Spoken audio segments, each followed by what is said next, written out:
Guns is like it's a cycle, it goes into it. You got drugs, money, then the guns.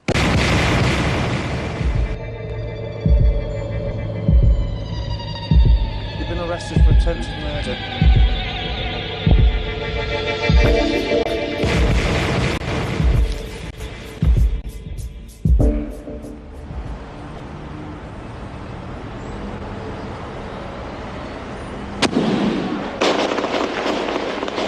Kingston, Jamaica's capital, is one of the world's most dangerous cities. In the downtown ghettos, gangs rule by the gun. There are 3 murders every day. Downtown, people live in abject poverty, overlooked by Kingston's rich and elite, uptown.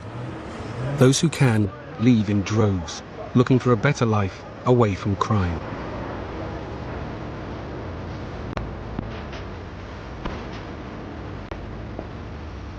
With its vibrant Afro-Caribbean community, Brixton is a natural draw for young Jamaicans.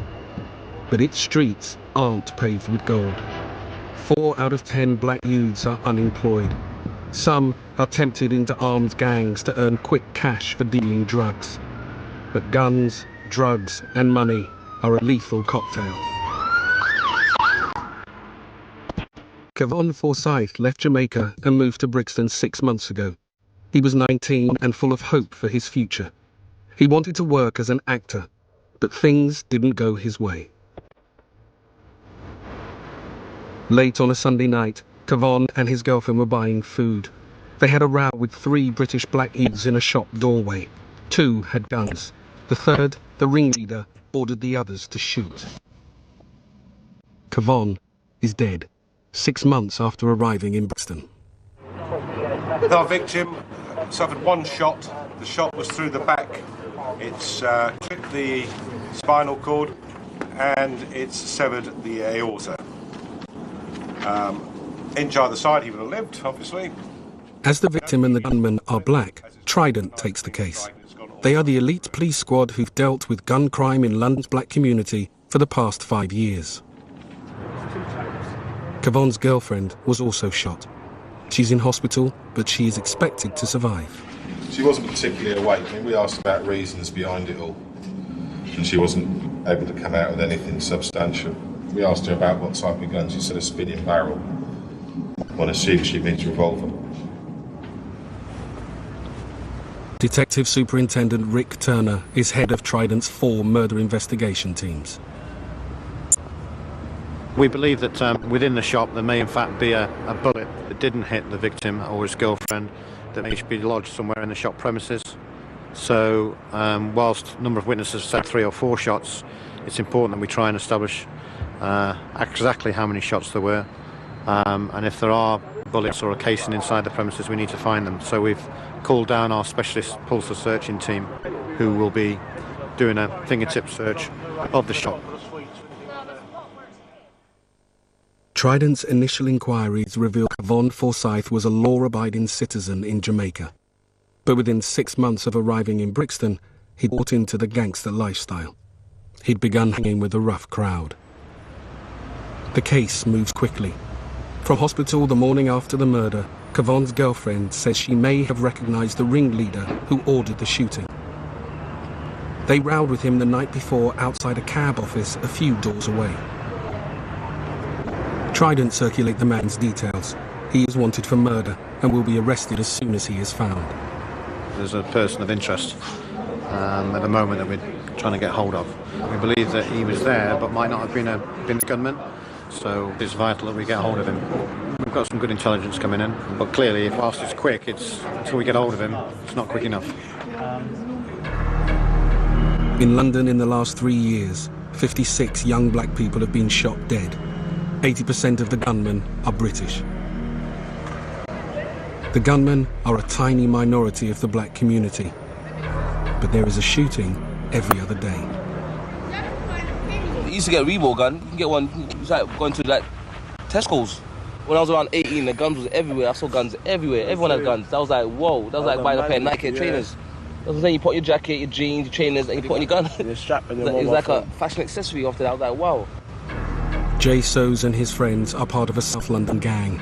They've been involved in crime since childhood. Many of their friends have been shot, some fatally. At first it's the drugs and that, yeah. You do your drugs, then the money comes in off that. And when the money comes in, that's when the guns come in, because the guns is like safety, innit? I say I started making a lot of money, but there's still people over there that are really broke. But they're looking at me now, I got nice gear on, I got all the girls, I got a nice car, I have a motorbike, I'm going to the clubs, champagne. You got to watch those guys, because they're really hungry, like, they got no money, they got no food in the cupboards and that, so they're going to do anything to get money now. So you got to be careful now, so that's why you buy a gun. And like, you might have an argument, you might not need to shoot that person, but you shoot them. And then now it goes pear-shaped, because like, they go and buy a gun, and it's just bare war.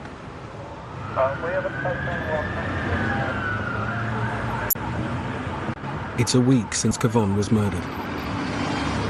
So far, no one wants to talk. The street and shop were busy at the time, but everyone claims they didn't recognise the gunman. Trident's murder team are back at the scene, appealing for more information. You know anything about it? Were you about it last week? It was a double shooting, all right? This young man lost his life. Might have something in the pub or whatever, you don't know. There will be people out there who will know these individuals, who will know what they've done, and they will just think, well, I wasn't responsible, so it's not my duty, or I'm not going to tell the police who they were. That's a sad part of society. But all we can do is continue to keep appealing to people. Police were just looking for witnesses to a murder that happened just on this road. I don't know if you were passing by. As far as I'm concerned, every undetected murder, you know, is one too many. Any murder's one too many, but particularly if it's undetected, because part of the finalisation for the victims' families, I believe, is that they see that there is someone who's responsible for their member of the family's death is brought to justice. Whilst it's undetected, they don't have that part of that fuller closure. Kevon's mother, Margaret, lives and works in England to send money home to support her Jamaican family. She visits the scene of Kevon's murder for the first time. My son, we just come and lay some flowers for him.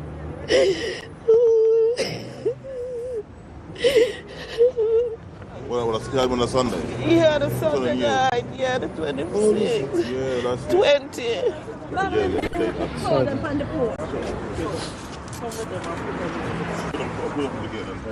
My life without Kevon is not the life before. I've lost my son. A part of me is gone. I'm here, but a part of me is not here. It's gone. You could put some at the top and some like down in there. It's really hard. Really hard. And sometimes I feel angry. Sometimes I feel vexed. I feel as if I'm gonna die. I never dream or of the thought, no time at all, that I would lost my son in England. No way. So violently, you know? Just one shot, and he's gone. Kevon was Margaret's eldest child and her only son. Her other children live in downtown Kingston, looked after by relatives. He was a big brother. He was a big one for everybody. And he was mommy one son. Me and mommy one boy now. Mommy one son. He was loving, kind, honest.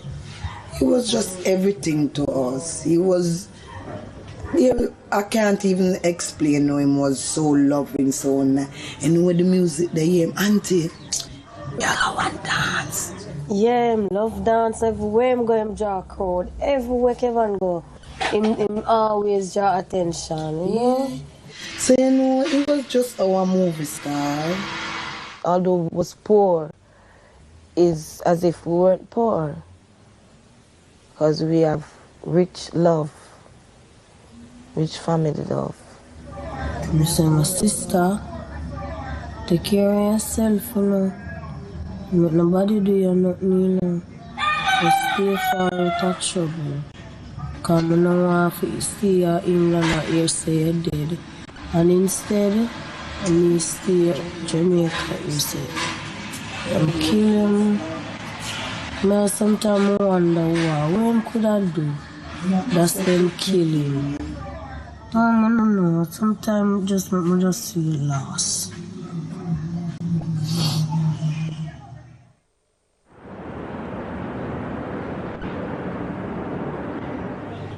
While the murder team continue investigating Kavon's killing, other Trident teams attempt to prevent future murders. They target well-known criminals involved with drugs and guns.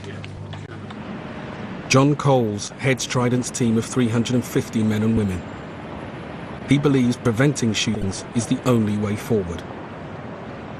If we can get intelligence that an individual has a gun, is actively drug dealing, is actively engaged in supplying guns, then we will target them with a view to taking them out. And we take them out for any offence we can get them for.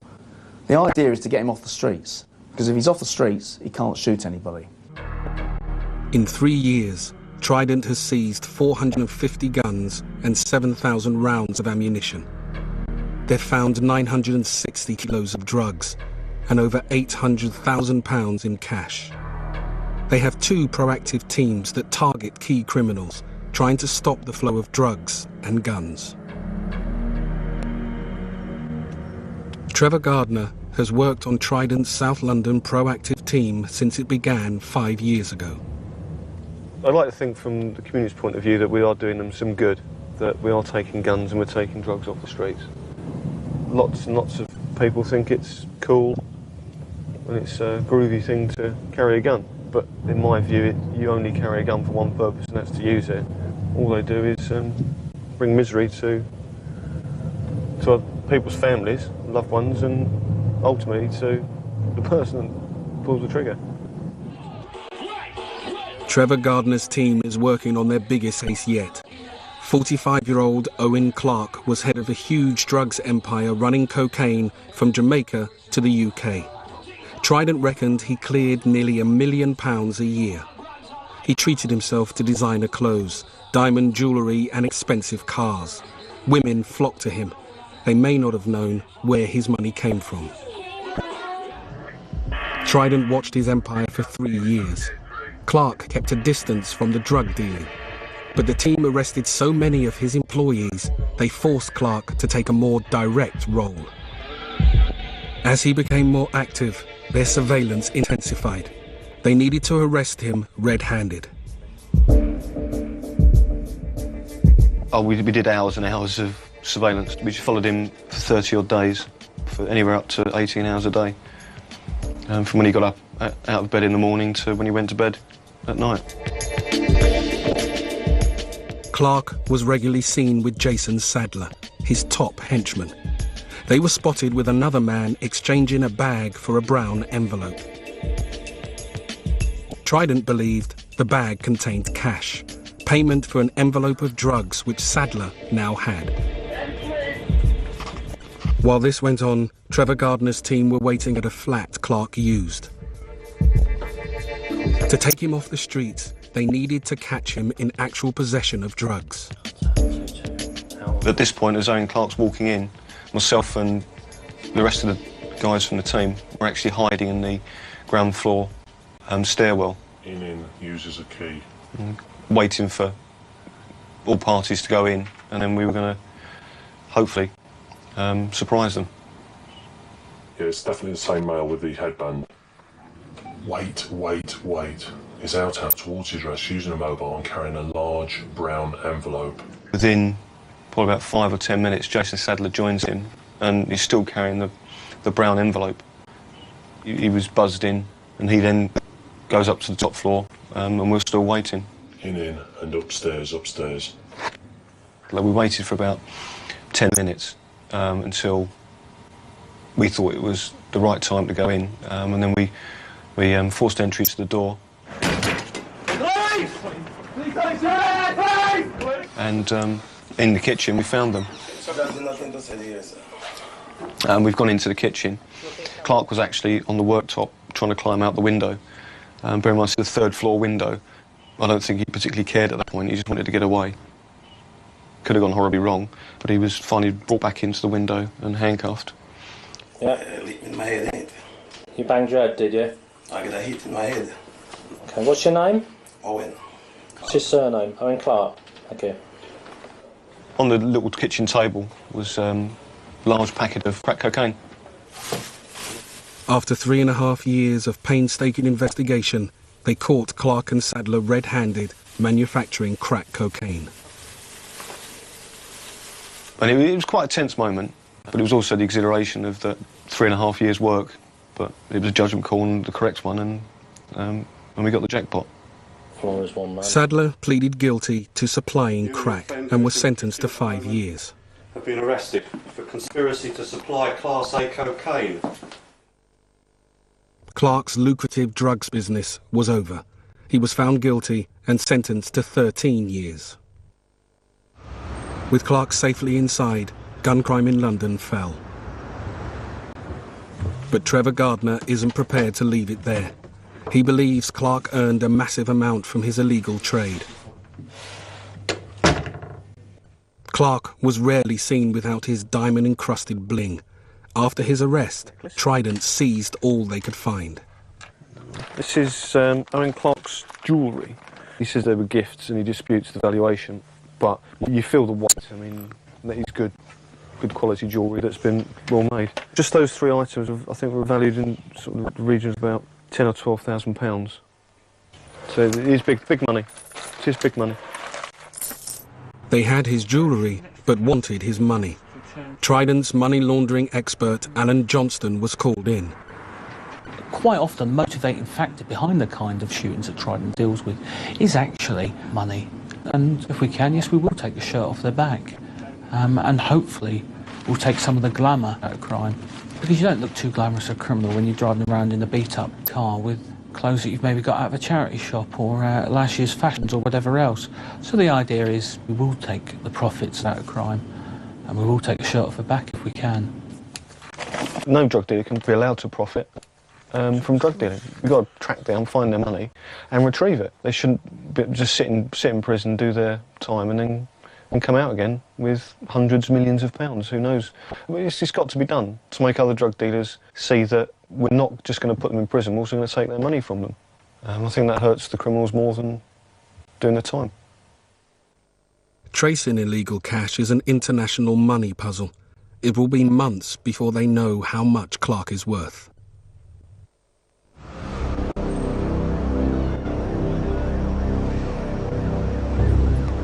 While one Trident team go after Clark's money, the murder team are 9 days into the case of Kevon Forsyth's killing. The man suspected of ordering the 2 gunmen to shoot has not been found. But Brixton police give Trident a video of him that may be useful evidence. It was found in a house search 6 months earlier. Part of the footage in here shows the suspect full on, face to camera, pulling a automatic firearm out of his waistband, removing the clip and demonstrating that it's loaded. I couldn't hope for a better picture of a suspect. I mean, he's stood there and been filmed holding it. Well, man just got to tell them. Well, you can't catch man loose like that. Obviously, fam, damn. Get me clips off. Don't know. I ain't fucking know. All too frequently, we come across individuals who will take videos of themselves with firearms and also take pictures, still pictures, and I've seen it ranging from 1 gun to 3 or 4 guns and even a machine gun. The video clip shows the suspect who we believe is involved and implicated in the murder of Kevon, but we believe he may well not be the actual gunman. While it may be evidence that the suspect has access to guns, it isn't proof of his involvement in Kevon's murder.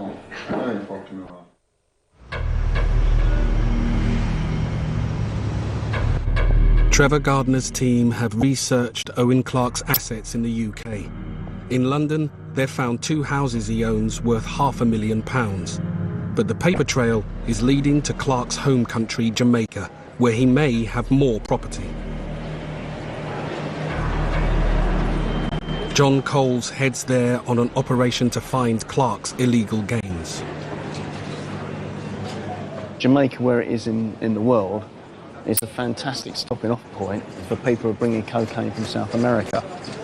And obviously with the historical links with Jamaica, with the Windrush and people coming over here in the 1950s, many of the people who live in Jamaica at the moment have relatives and friends in the United Kingdom who they can use as cover when they're engaged in drug dealing.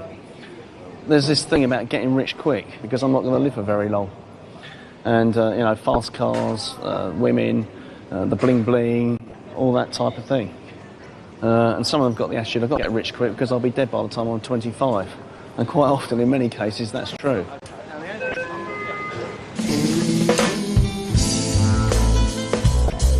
Clark spent most of his time in Kingston, where he was known as Father Foul.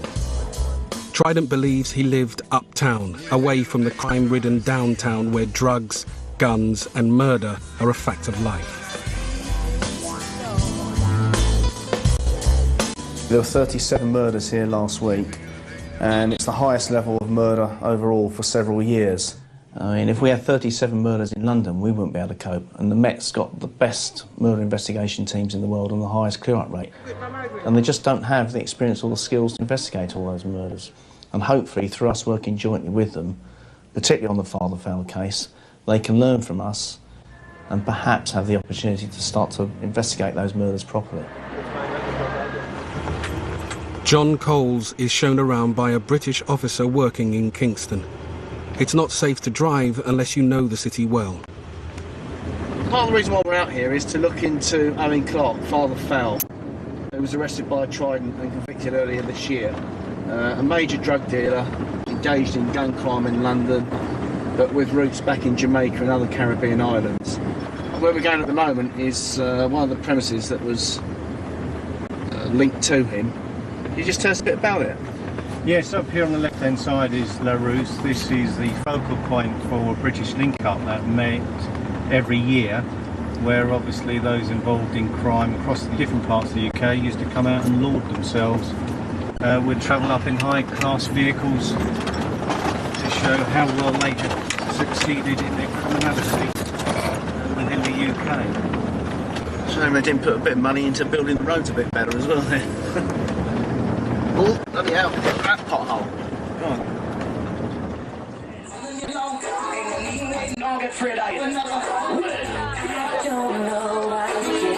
Clark was a major player in Kingston. His reputation as a music promoter covered up his drug running and helped launder his profits. His famous British link-up parties drew thousands from Jamaica and the UK.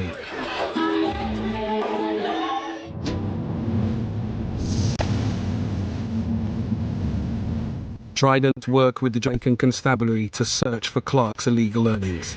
Between them, they've identified 5 properties they think he owns. They all need to be searched. They used the Trident approach, early, mob-handed, and at the same time. Trevor Gardner and 4 other Trident officers joined the Jamaican Constabulary and Defence Force in the biggest operation Jamaica has ever seen. The investigation surrounds one poem Roger Clark, who is more popularly known in Jamaica as Father Foul. He was convicted in the UK in June of this year and sentenced to 13 years imprisonment. What we're doing here is pursuing the financial investigation into his money laundering activities. On gaining entry to the premises, we asked that the MIT team clear the area and do the search for drugs and guns. Following that, the FID team will do a thorough search for documents, as this is a financial investigation. It'd be nice to find where his money is and quantify exactly what properties he's got, how many cars he's imported, and try and figure out somehow how wealthy he is. The ultimate would be finding a bank account in his name, or one of his names, with millions and millions of pounds in it, but we don't know. We don't know. Because some of the properties are in a dangerous area, the Defence Force use helicopters. The concerns are that there could be hostilities. We'll see what happens. I mean, it could go horribly wrong, but then again, everything could pan out and we have a massive result.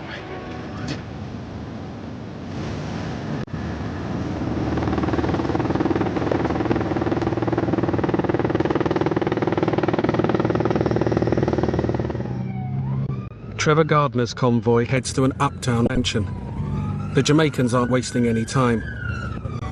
To beat the traffic and jump the lights, they travel on sirens.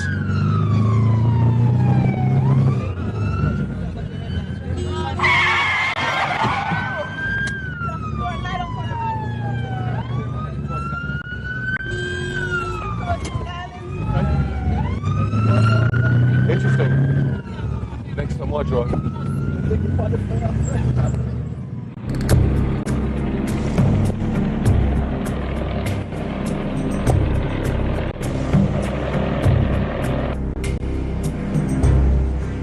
This convoy heads through the no-go downtown area of Kingston 11.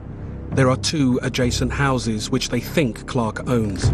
He may have run his drugs empire from one of them.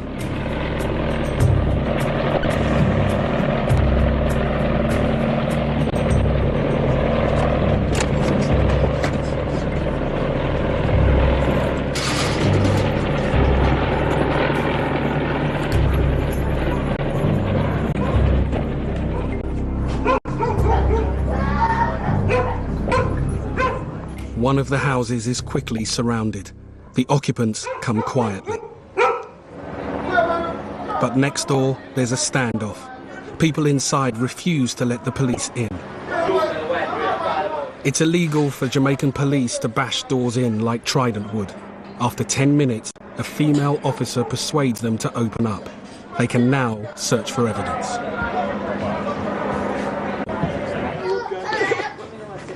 So far, the only aggression encountered in this hostile area is from a goat. Inside, the occupants confirm that Clark owns one of the houses. It's worth £50,000. They also find £5,500 in cash, and paperwork proves more money has been sent here from the UK.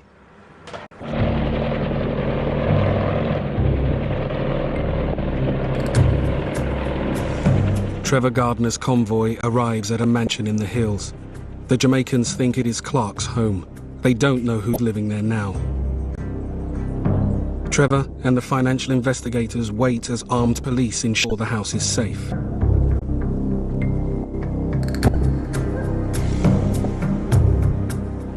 They got in quite quickly.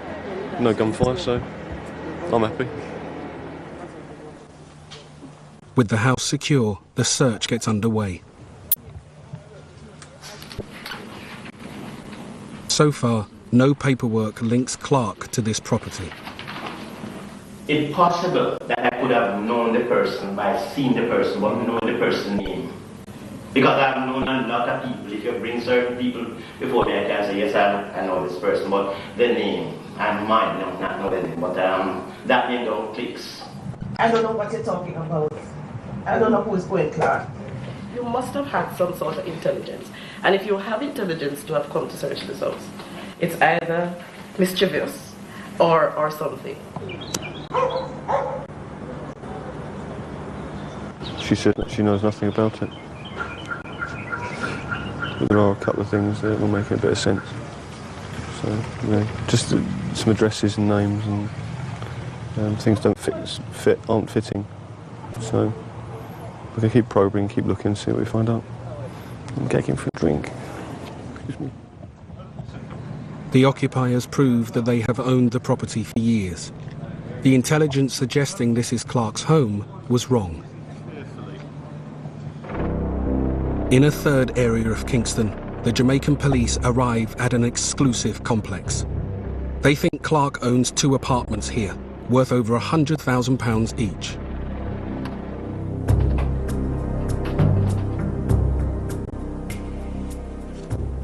There's no one in. But police find financial paperwork about Clark's music events, which they think he used to launder profits. There's also $3,000 and £800. There are photos of him and a girlfriend. A Jaguar he imported from the UK is parked outside. This was Clark's home in Kingston. Someone's photographs of... The following day, Alan Johnston, Trident's financial investigator, and Trevor Gardner look through the documents found in the searches. The bags today. Yeah. Got a ganja.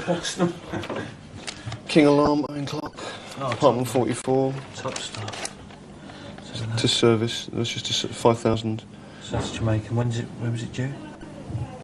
2001. That's excellent. 2000. That's actually quite a lot of money then, isn't it? Yeah. 44 receipts. The paperwork confirms Clark owns at least 2, perhaps 3 of the properties they searched. It's the start of a lot more research into his illegal wealth. 40,000. It's good stuff. It's linking him to premises, and we're also getting intelligence link into other people. His name's on the utilities. His name's on the maintenance things, and that's pretty cool. Iranian sex instructor. A what? Yeah. For your personal lesson, call. Have you got a number there? Yeah. Oh, do you want it? Yeah.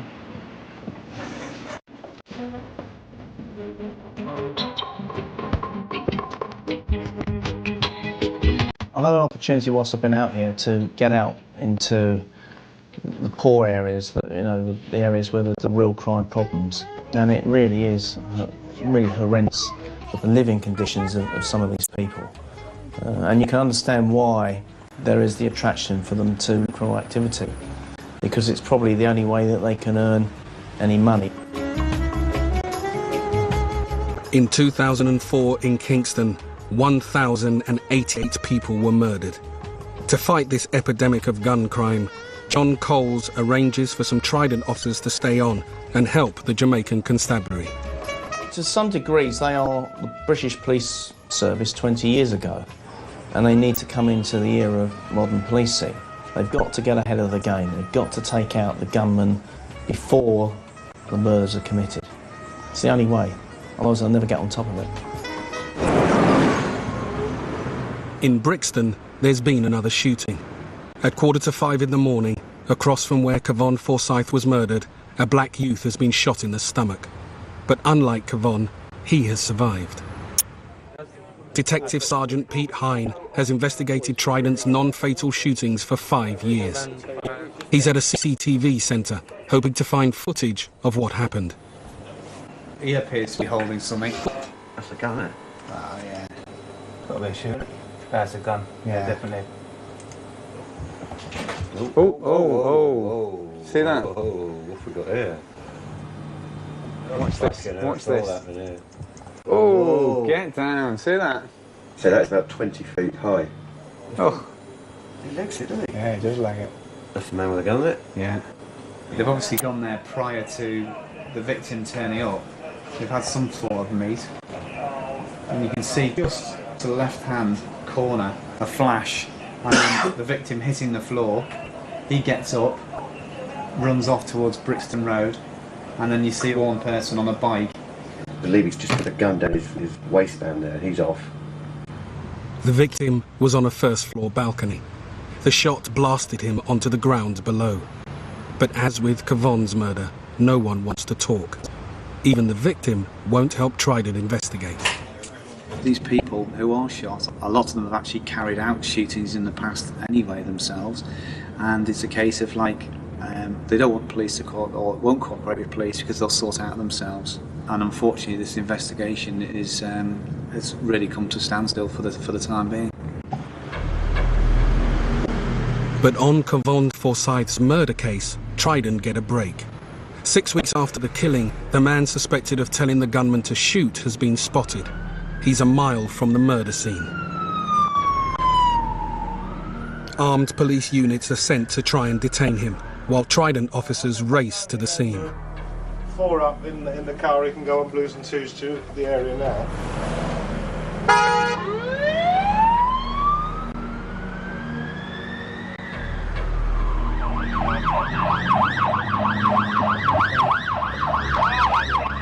Where are they? Need to know where they are.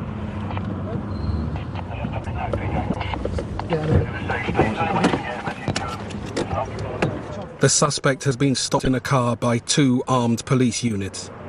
He is not carrying a gun. Trident officers arrest him on suspicion of murder. He is taken to Brixton Police Station, where he denies being involved. Should I say something? Ain't got nothing to do with me. So Well, it was initially no reply, then said, it ain't got nothing to do with me. On an ID parade, Yvonne's girlfriend picks him out as the man she thinks ordered the gunman to fire. It's enough to charge him with murder. But she is the only witness who will testify against him. This case is proven difficult in terms of witnesses. There are a number of other people who were either in the shop or on the street directly out of the shop, either before or at the time of the murder, who haven't come forward. That is always a major problem for us, because clearly we need to identify all people who were at the scene before and at the time of the murder, and in fact after, so that we can get to the bottom of the matter and find the truth. Kevon had 2 funerals, one in Brixton and one in Jamaica, where he's buried. From the moment I put my foot in that church, I hear the organ playing, I just couldn't stop crying. I just can't believe that's not my son in that casket. When I go up and look,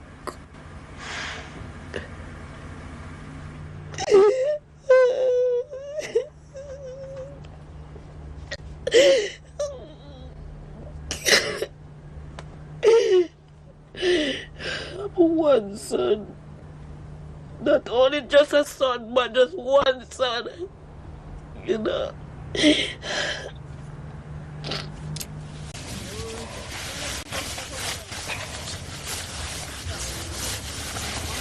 Don't cry, man. One look for you. Don't cry. Sometimes it hurt me because me I worry and I wonder. Mommy still in England and them kill Kevin in England. And just want my family for happy again. And just want everybody for come back together and happy.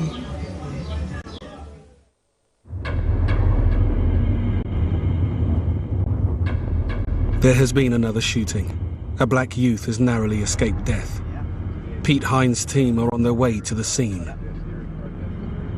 The victim has gone round to his friend's flat, where he's met up with 3 or 4 other friends. For whatever reason, they've had an argument over some PlayStation game of all things, resulting in one of the persons in the flat producing a firearm and shooting him towards the victim, hitting him in the arm and the leg.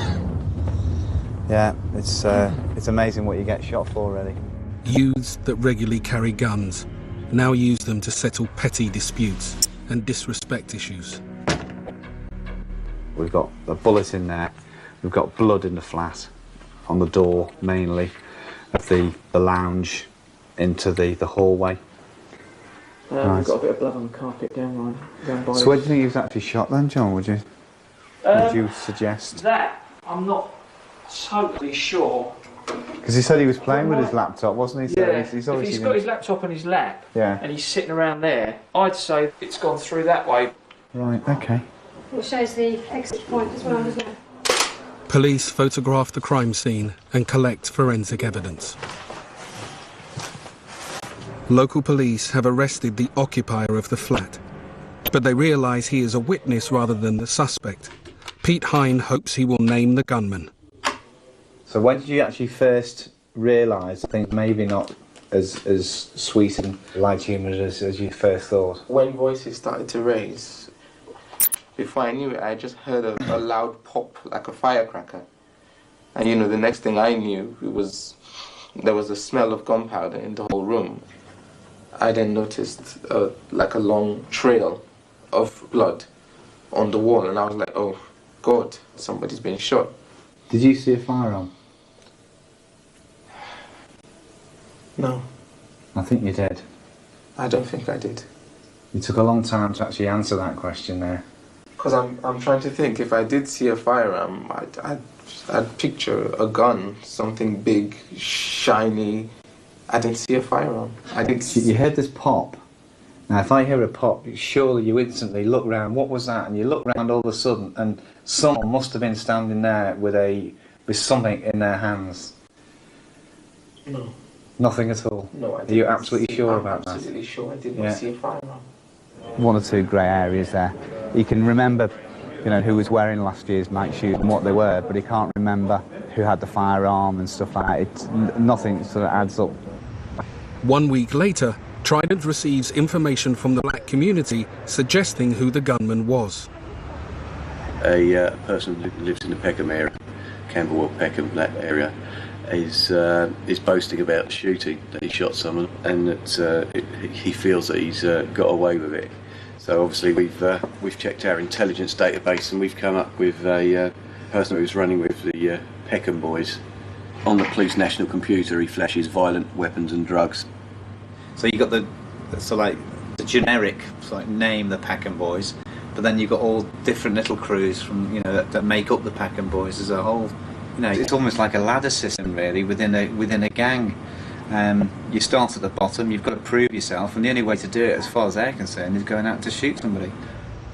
While the suspected gunman has been identified, the witness has disappeared. He has left his flat and job and changed his phone. Without him testifying in court, the case may fail.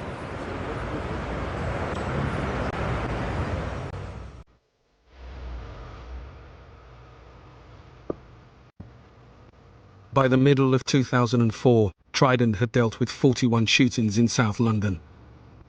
This is more than the previous year. 4 of them were fatal.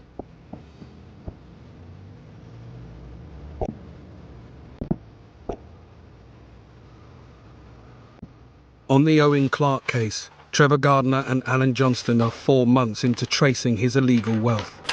So far, they've found £750,000 in property, cars and jewellery.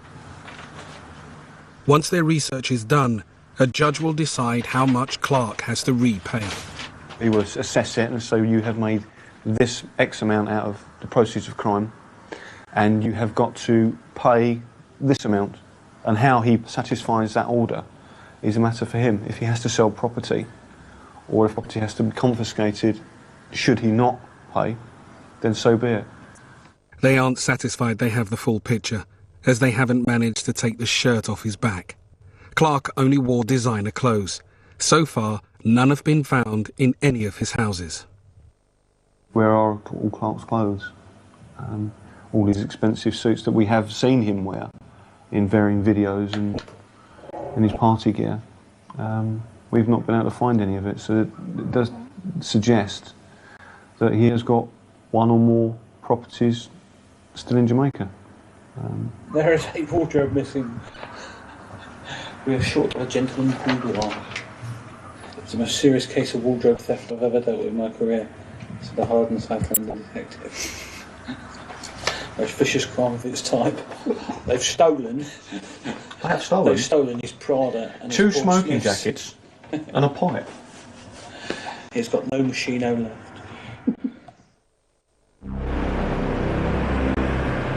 At the Old Bailey, Kevon Forsyth's murder trial has lasted a fortnight. Kevon's girlfriend is the only witness to identify the accused. She thinks he was the ringleader who ordered the gunman to fire. Having considered the evidence, the jury has just returned their verdict.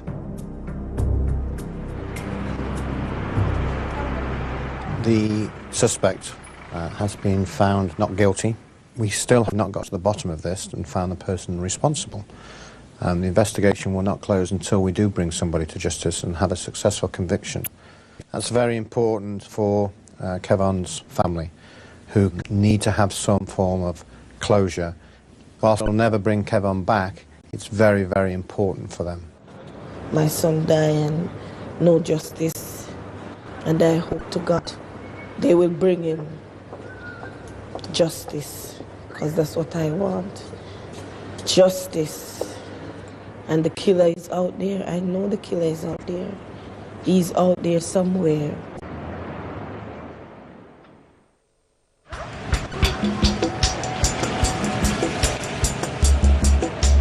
While Kevon's killers have not been found, Trident finished 2004 on a high. They have convicted 83 people for gun crimes. They will serve 730 years of prison sentences. 124 guns have been seized. Since Trident was formed in 2000, gun crime in London's black communities has fallen. year on year. But the new year starts badly. There's been a spate of shootings and murders. John Coles calls his senior officers to an emergency meeting. From New Year's Eve through till today, the 6th of January, it's gone absolutely mad. We've had 2 murders and 13 other shootings in a 6-day period. In terms of community impact, things are effectively getting out of control in South London. So it's absolutely essential that we as a command get to grips with that issue and try and bring some calm and sanity back to South London. One of the murders was a drive-by shooting. The victim was Solomon Martin. His father, Blacker Dread, is a well-respected community leader in Brixton. We don't want no guns in Brixton, in London. This is not about living that American life or that fantasy life or that movie life, as I call it. This is reality, and when you fire that gun, that's reality. When somebody dies, that's reality. When you pull that trigger, that's reality. So we want to eradicate the guns from the community by whatever means necessary. Trident's independent advisors arrange a rally to express the community's outrage at this high-profile murder. We need Operation Trident, but we need Operation Hope and Operation Opportunity for our young people who currently don't have it. Because these drug dealers are able to seduce our young people into drug money and gun talk. We got one more funeral next Friday. We're going to bury Blacker Dread's son. And it will bleed my heart and yours to have to go through that one more time. Because Blacker Dread, my friend, his son is dead. Then how soon is it before my son is dead or your son is dead as a consequence of the madness that's going out there on our streets?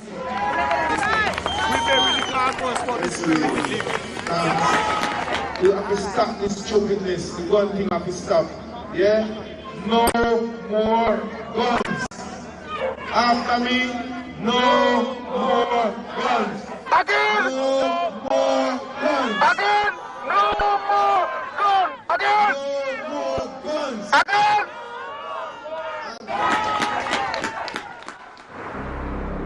The black community have worked with Trident to identify a group of men they believe are behind some of the recent shootings. 120 officers, including surveillance and firearms teams, gather for an unprecedented operation. The reason this is such a big operation is quite simple. Over the last few weeks, we've been looking at a couple of individuals and their associates who we've started to realise have been responsible for at least 1 murder, if not 2, and possibly even 3 murders in the last 3 or 4 months or so, and other shootings in London. I have to tell you that they are extremely dangerous individuals. They have carried, over the last few months, a variety of weapons. So it's absolutely essential that whatever we do as professionally as we possibly can in terms of officer safety during the arrest of these individuals. I wish you the very best of luck. I'm praying you're going to get a result for me today. Some of the old faces are here from the old days, so you'd like to deliver something for me. Good luck.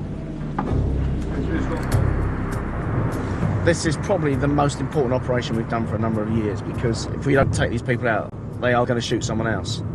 The problem we've had is we had no idea where they were living. You know, they're the type of characters who live all over the place. They have no permanent address, and we had no means of identifying where they were. So it makes it very difficult for us to get control of them and try and target them to arrest them. If we manage to get them in a position today where we can arrest them, I wouldn't be surprised if they try and escape, either by obviously driving quite dangerously, which they will do, or even discharging firearms at our own officers. So, you know, in terms of danger, there is an extreme danger here for my officers as well as any members of the public. And hopefully the way the operation will go is we won't have any members of the public anywhere near what we're going to do. But, you know, you can never plan for everything.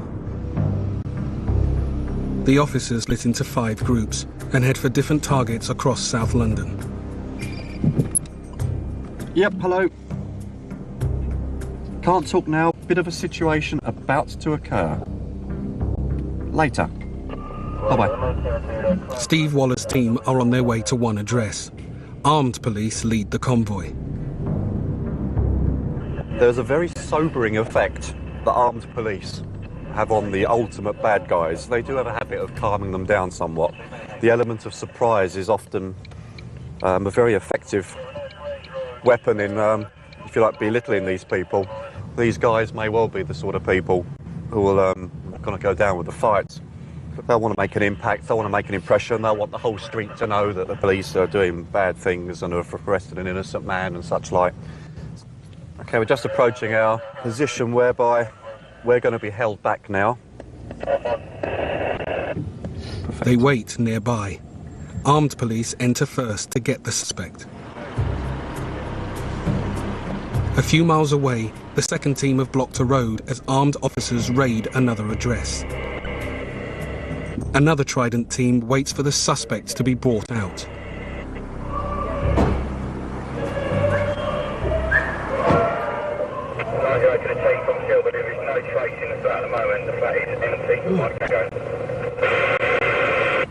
Boss, did you hear that? The flat is empty. They want to get up in the loft hatch and they're unhappy with a line of sight on the roof. Police find no one is inside the flat, but a skylight is open in the back attic bedroom. The suspect may be hiding on the roof. If somebody's got through the loft space onto the roof and is hiding on the roof, they may well be armed. If officers show themselves, he may well shoot at them. So rather than place officers at danger, it's far easier to get a helicopter to do a fly past, check that the roof is clear before the officers go out there to commence a search. It's a risk assessment. Left-hand window blinds have been opened. Back at the first address, things are going to plan. The guys have got into the premises. There's one female being identified and has been brought out of the address at the moment. But there she is now. Trying to arrest them. That's our instruction now to go ahead. They've got the fella and we're going to go down and make the formal arrests.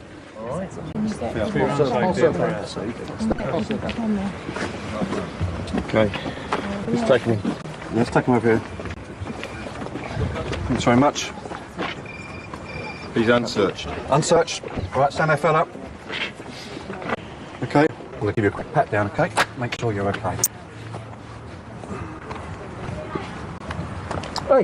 Hey. Yep. Don't talk shit, just let them do what they're doing, and that's it. That's it. I've just patted you down now, fella. Hey. You go back inside. You listen to me carefully. I'm arresting you for conspiracy to murder. Do you understand that? The suspect is arrested for possession of firearms, 4 counts of conspiracy to murder, and 5 attempted murders. I think he acquiesced, okay? He was in bed, I should imagine, or halfway through having a bath, so he must have been very, very surprised. But, yeah, there was no problem. He had no alternative and came out. And, you all right? That was that. Happy? Meanwhile, at the other address, the police helicopter checks the roof for the missing suspect.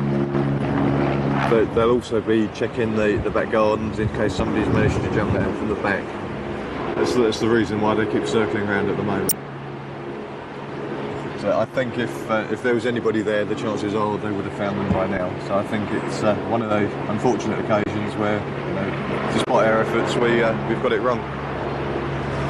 Right place, wrong time.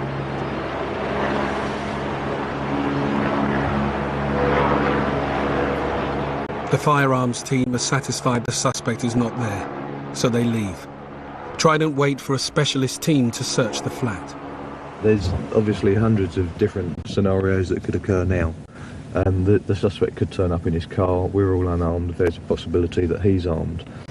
That being the case, then I've instructed everyone not to take any unnecessary risks. I mean, we've all got our own body armour on, but that doesn't protect you 100%. We'll have to make an instant decision whether we back away. If he's holding 2 bags of shopping and he can't put a gun in time, then we'll jump on him straight away. If he's walking along with his hands in his pocket, then it's a completely different kettle of fish. We'll probably just back off and call in the armed units and start as we were. And if it does turn into a pursuit, It's here? Yeah, Mini Cooper's here. The Cooper is here. Let's just go and have him out, boys. Come on, come on. Graham Bacon's team attempt to arrest the suspected gunman without armed police. Get out the car. Open the door. Open the door. Get out of the car! Get out of the fucking car! Get out of the fucking car now! Get out! You get out! Get out! Get out! Right, I've got his hand. Put your hands behind your back. This one first, right? Who's bleeding? Right. You bleeding? You're bleeding. Yeah. Right. You're bleeding. Okay, we're not hurting, right, mate? Please calm down, right? We're not hurting, okay? You've got nothing Right, on this your hand arm. behind your back now. Paul, Right, got take this hand. Take this hand. Right, you stand up. Yeah. Right, You stand up. Do his arm, do his arm. Do that. Right, keep your hand, but raise it up in the air. Right, just raise your hand. I'll deal with this guy. Got birthday cake. First field dressing, sorry. Zulu Delta. Can we have an ambulance here for a police officer with a cut arm, please? The suspect is arrested on 3 counts of conspiracy to murder. He was not hurt during his capture. Organised chaos, but as I say, it was one of those unpredictable scenarios where anything could have happened. He wouldn't open the door. The smashing of the window, as well as for us to gain access, it also disorientates him from whatever he's doing. So if he was reaching for a weapon, we don't know if he was or if he wasn't. We can't take that chance. You have to make an instant decision, and we smashed the window, which shocks him. We got him out before he had a chance to do anything. So if there is a weapon there, we'll recover it. And other than the cut on the piece he's on, it was one of those things. But fortunately, he's here with the ambulance. He's got quite a nasty cut, but as he says, he's had worse things on the rugby pitch. In total, 7 people have been arrested. Drugs, 2 guns, and £5,000 have been seized. In the weeks that followed, gun crime in South London dropped significantly.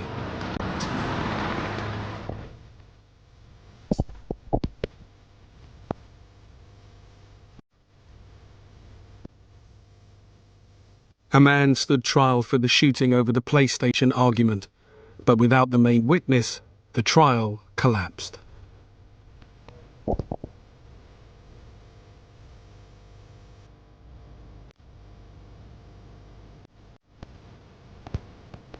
After a year research into Owen Clark's finances, tried and hope he will be ordered to repay £400,000. His wardrobe was never found. 20 months after the murder of Kevon Forsyth, Trident are still hunting for the men involved. The murder of Blacker Dread's son Solomon Martin is also unsolved.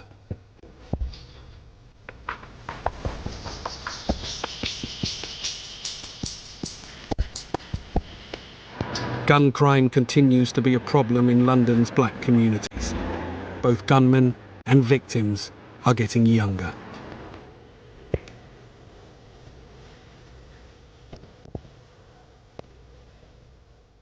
It's time to go to church for Douglas Mullings and his family. The 32-year-old carpenter notices someone has bumped his car. This leads to an argument with the local street gang. The encounter ends with a masked gunman blowing apart the back of Douglas's head.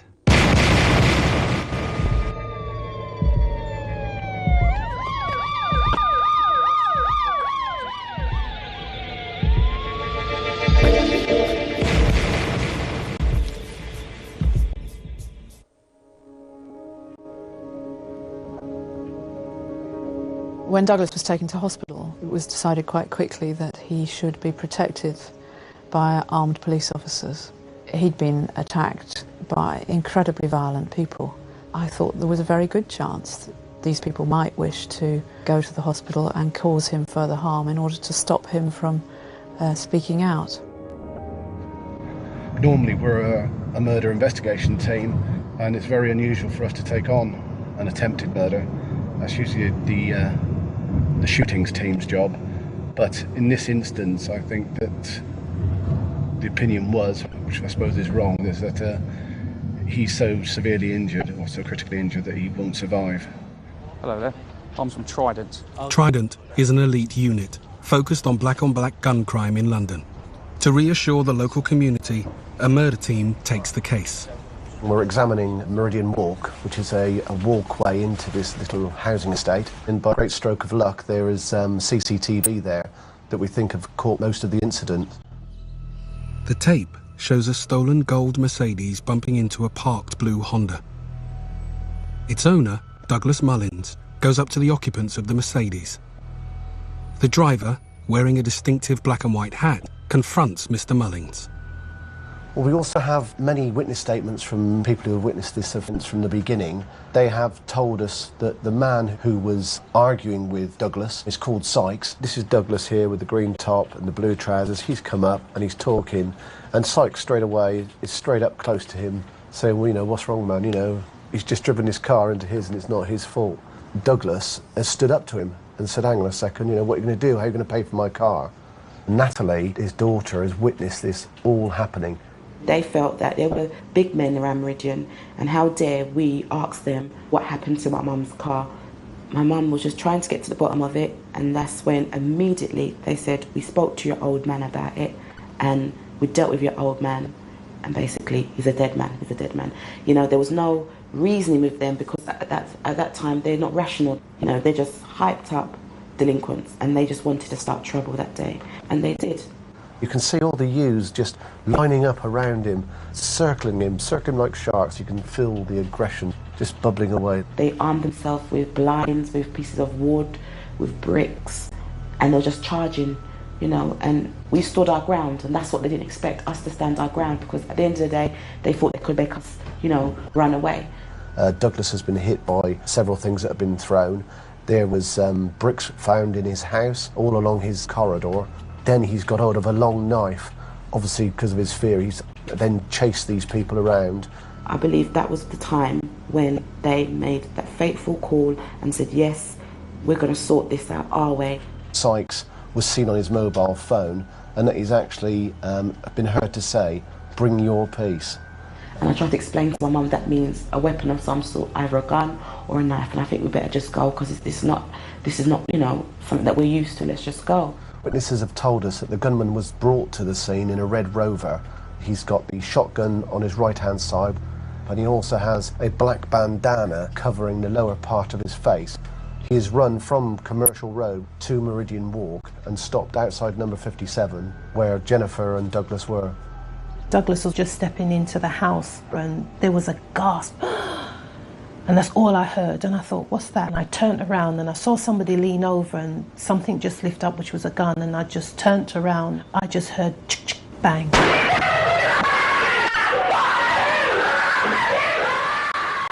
Mum started a lot of crying and wailing, and, you know, our brother standing there seeing this strong man just there on the floor. What happened to my daddy? What happened to my daddy? Crying. And we're telling him to go, and he's not going, and he's just standing there like he's in shock. And then I'm trying to speak to the police to get the ambulance to come here. And I remember the lady saying, move away from that hysterical woman, because I cannot hear what's happened. As Douglas is rushed to hospital, paramedics fight to save his life. With a hole in his skull the size of a cricket ball, they think he won't last more than an hour. His loss of blood alone should have killed him. As we took the bandage off, it was apparent that there was a lot of brain and dead matter and bone fragments coming out through a large irregular wound in the right side of Douglas's head, approximately here. And we can see that there is a gap in the bone where the bone itself is actually missing, having been blown out by the impact from the shotgun wound. And this sideways view of the skull shows little round pellets. They hit the skull somewhere around about here. Some passed through the skull, literally blowing fragments of bone outwards, and one or two passing then inside the skull, with one in particular lying right in the middle of his brain. After surgery was completed and Douglas was taken to the intensive care ward, I then met his wife for the first time. I had no choice but to tell her how serious the injury was, and the fact that we had no means of knowing if he would survive from this injury. At the best, I suggested to her, she might have to accept that he might never regain consciousness, and if he did, that he might be permanently paralyzed down the left-hand side and unable to communicate with her. At the scene of crime, parts of Douglas's head remain on the floor. And how awful must that be? That you've got somebody at your feet, if you love, obviously, who's got a hole in their head and they're bleeding to death at your feet. It illustrates more quite how bloody and how awful a shooting is, really. It's not quite a clean thing that you see on TV with nice round holes. It's this. And these are the sort of people we're trying to catch. As we've left the holes, where the pellets have hit from the shotgun charge, where the tape is, you can see the holes. What would be ideal was we'll get the gun and try and put it back and try and match it to the actual shot that's here. Trident hopes these patterns will help identify the shotgun that was used. While the search for clues continues, the close remains cordoned off. Only residents are allowed in or out. Ironic that my neighbours and the friends that live around there said that since this is happening, it's so sad that they've had some peace, that people can sleep at nights when it's quiet. That it took my husband to get a bullet in the head for that to happen. And I'm very angry. Some of the youths who fought with Douglas are in a local gang called the Meridian Crew. Over the last 4 years, they have caused trouble for all the residents, including the Mullings family. The area was nice when we moved there. It's just a particular family. And they made you know that they ran Meridian Walk. Especially at night when people were trying to sleep, people in the neighbours were trying to sleep, they just did not care. At 12 o'clock, 1 o'clock, 2 o'clock at night, you would see only their house would be busy. I mean, to the point where lights would be on, music would be blaring out. Pirate radio stations, you'd see girls running in and out of the houses, fights outside that involved guns, and you see little children running for their lives because to see two grown men fight, even if it's play fighting, it's very scary. They would throw all their drug paraphernalia on the floor, so all the young kids would see either needles or foil wrappers. They would sit there blatantly, smoke what they were smoking in front of young children. And these young guys were supposed to be the little role models for the younger boys that were growing up. Just abuse, swearing, just had no respect. And unfortunately, this is what it led to. To protect them from further attacks, the Mullings family have been moved to a hotel. It's close to the hospital. Douglas is still in a critical condition. This is a part that starts to churn. Because sometimes you don't know what you're going to see, basically. No change in victim condition. It's critical but stable on life support. They were looking at slowly turning the machines off to see he was self-sufficient and able to support his own life support system. So at the moment, I don't know if they have stopped his... If he does start coming round, I mean, it might be a miracle, but if he does start coming around and wanting to communicate somehow, that we can get there quickly. If Douglas does survive and can speak, his testimony could be crucial in identifying his attackers. But the Trident team knows this is an outside chance. They compare the statements taken from witnesses, including Douglas's stepdaughter. Natalie, who is somebody that we want to go and speak to today, has got more knowledge of what's going on than anybody, I think, at this stage, because she's the one who's fully aware that at some point this is kicking off and it's going to get worse. Mum and Natalie were still outside the premises, according to Mum, when Natalie turns around and says, "Mum, out of the way." She was closer to the gunman than Douglas. His face was covered, he was hooded, and his face was covered from the nose downwards. But she was able to say that he was light-coloured, fair complexion, mixed race, IC3 with greeny blue eyes.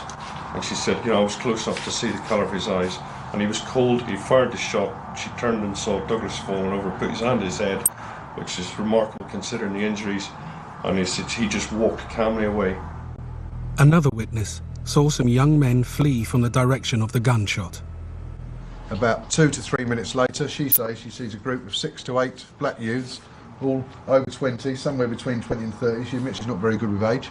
They're all sort of wearing baggy, dark clothing, but one of them has got this distinctive hat on. It's got the pieces that come over the ears with the tassels on the end, which are hanging down, and she says that one of them in the group states, "I'm glad I did that," as directly as they are outside her front garden, and she looks up and she believes that to come from the man with the hat. She would recognise them again and she's willing to go to court. moment. It's only 2 days since the shooting. Unusually, Trident already has witnesses willing to identify Douglas's attackers. What's more, they'll testify against them. Officers spread the word that anyone involved in the fight must hand themselves in. Within hours, a member of the Meridian crew gives himself up. It's our understanding and information that part of that crowd where missiles were thrown, bricks, etc. And I formally arrested him for conspiracy to murder. The arrested man lives at the address in Meridian Walk where the gang hung out. There is a moral issue here. We've got a man critically ill in hospital. The prognosis is not good. Hopefully he'll pull through.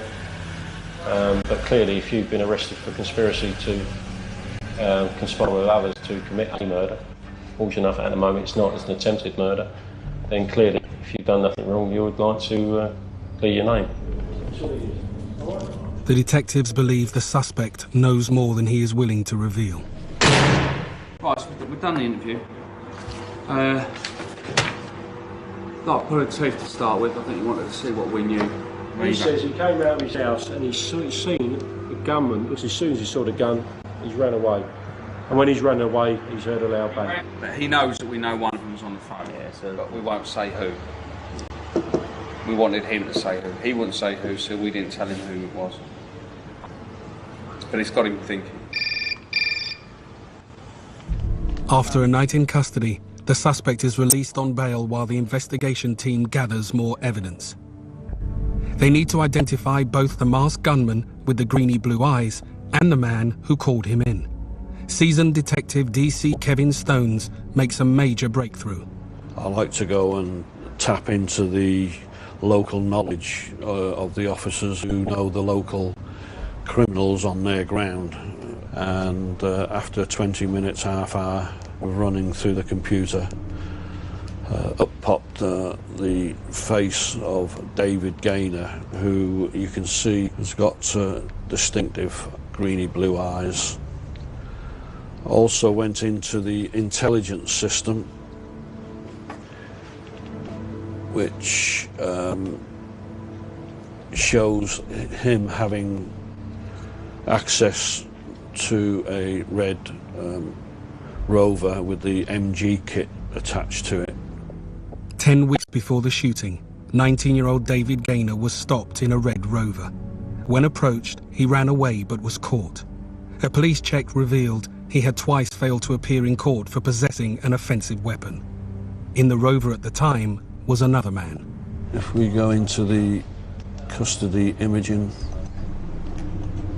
The other person in the car with Gaynor was Simeon Shapush, a suspected drug dealer with a history of violence. When searched, he was found with £850 in cash. Simeon Shapush could be interpreted as being Sykes, believed to be the person who called the gunman on. So it's looking good that we've got two good suspects here. If Shapush is Sykes and his blue-eyed friend Gaynor, the gunman, Trident has made a great leap forward. 4 days after the shooting, Trident gets another break. Sykes and some of the Meridian crew are spotted. The team plans a raid. From information received from people at the scene, from witnesses and from people who have been interviewed already, certain people in that group of 6 to 8 have been identified. Their names mainly are Merrick Hamilton and this male by the name of Sykes. Unfortunately, we don't know anything about this male of Sykes apart from 2 days ago he was alleged to be dossing down in a squat, which is where we're going today. The victim, Douglas Mullins, is still in intensive care. His condition is stable but critical, and it's doubtful what his prognosis for the future will be. Strong smell of cannabis inside the house, so I'm just going to have a quick chat to him. The squat where Sykes was seen is a safe house used by the Meridian crew. There's intelligence they hid here after the shooting to decide what to do next. Sykes is no longer at the squat, but another member of the Meridian crew is found and taken in for questioning. Police check the flat for items which may link the gang members to the crime.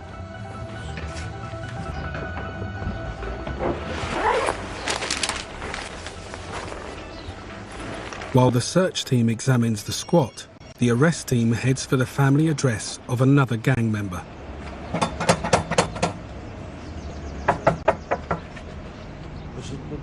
It looks like him. Through the neck hurt. Open the door. Open the door. We'll open the door, please. Fucking bed, you no. Okay, Lawrence, if you don't come down, I'm going to put the door in, mate. It's a dog, it's a dog, it's a dog. He's coming. Hurry up, then. Come on. We'll give you plenty of time. The girl's coming to the door, man. Hold on. Man. You are arrested, mate. No, suspicion of conspiracy to murder. Do you understand that? We're going to Stoke Newington Police Station, all right? Trident now has another suspect to interrogate. But there's still no sign of David Gaynor, the alleged gunman. This is from the various witness statements that have been put together. They give, so unfortunately there's not much to look for on clothing. The detectives believe they've found one of the men who fought with the Mullings family. They hope he'll provide a lead to Gaynor. So we'll see what he's got to say. So he was sleeping with his solicitor's card next to his phone in his bedroom, so he was obviously expecting the call and wanting his brief as quickly as possible. The suspects are taken to Tottenham Police Station for questioning. Later that day, they're released on bail. Trident decides to take no further action against those they'd suspected of being involved in the original fight. They concentrate on finding those guilty of the attempted murder. At Edmonton Police Station, another man wanted by Trident gives himself up. During the fight, Merrick Hamilton was spotted handing his phone to Sykes. Hamilton is accompanied by his solicitor and submits a prepared statement.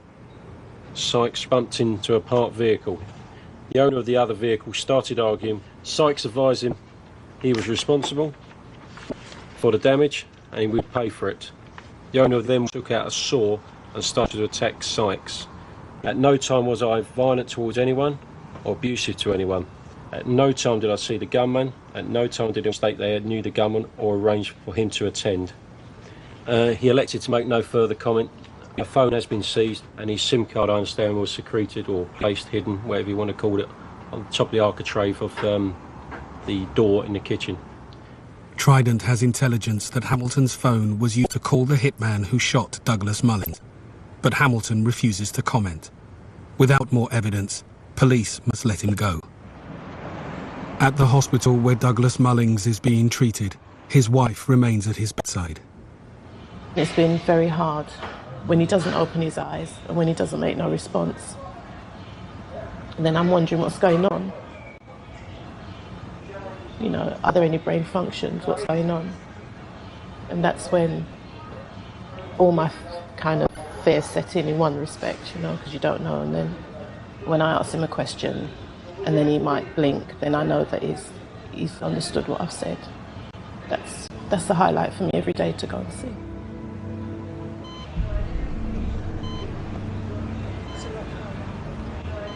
It's not fun. It's not nice.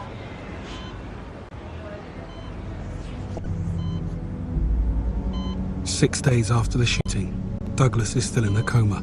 It's far from certain he will survive.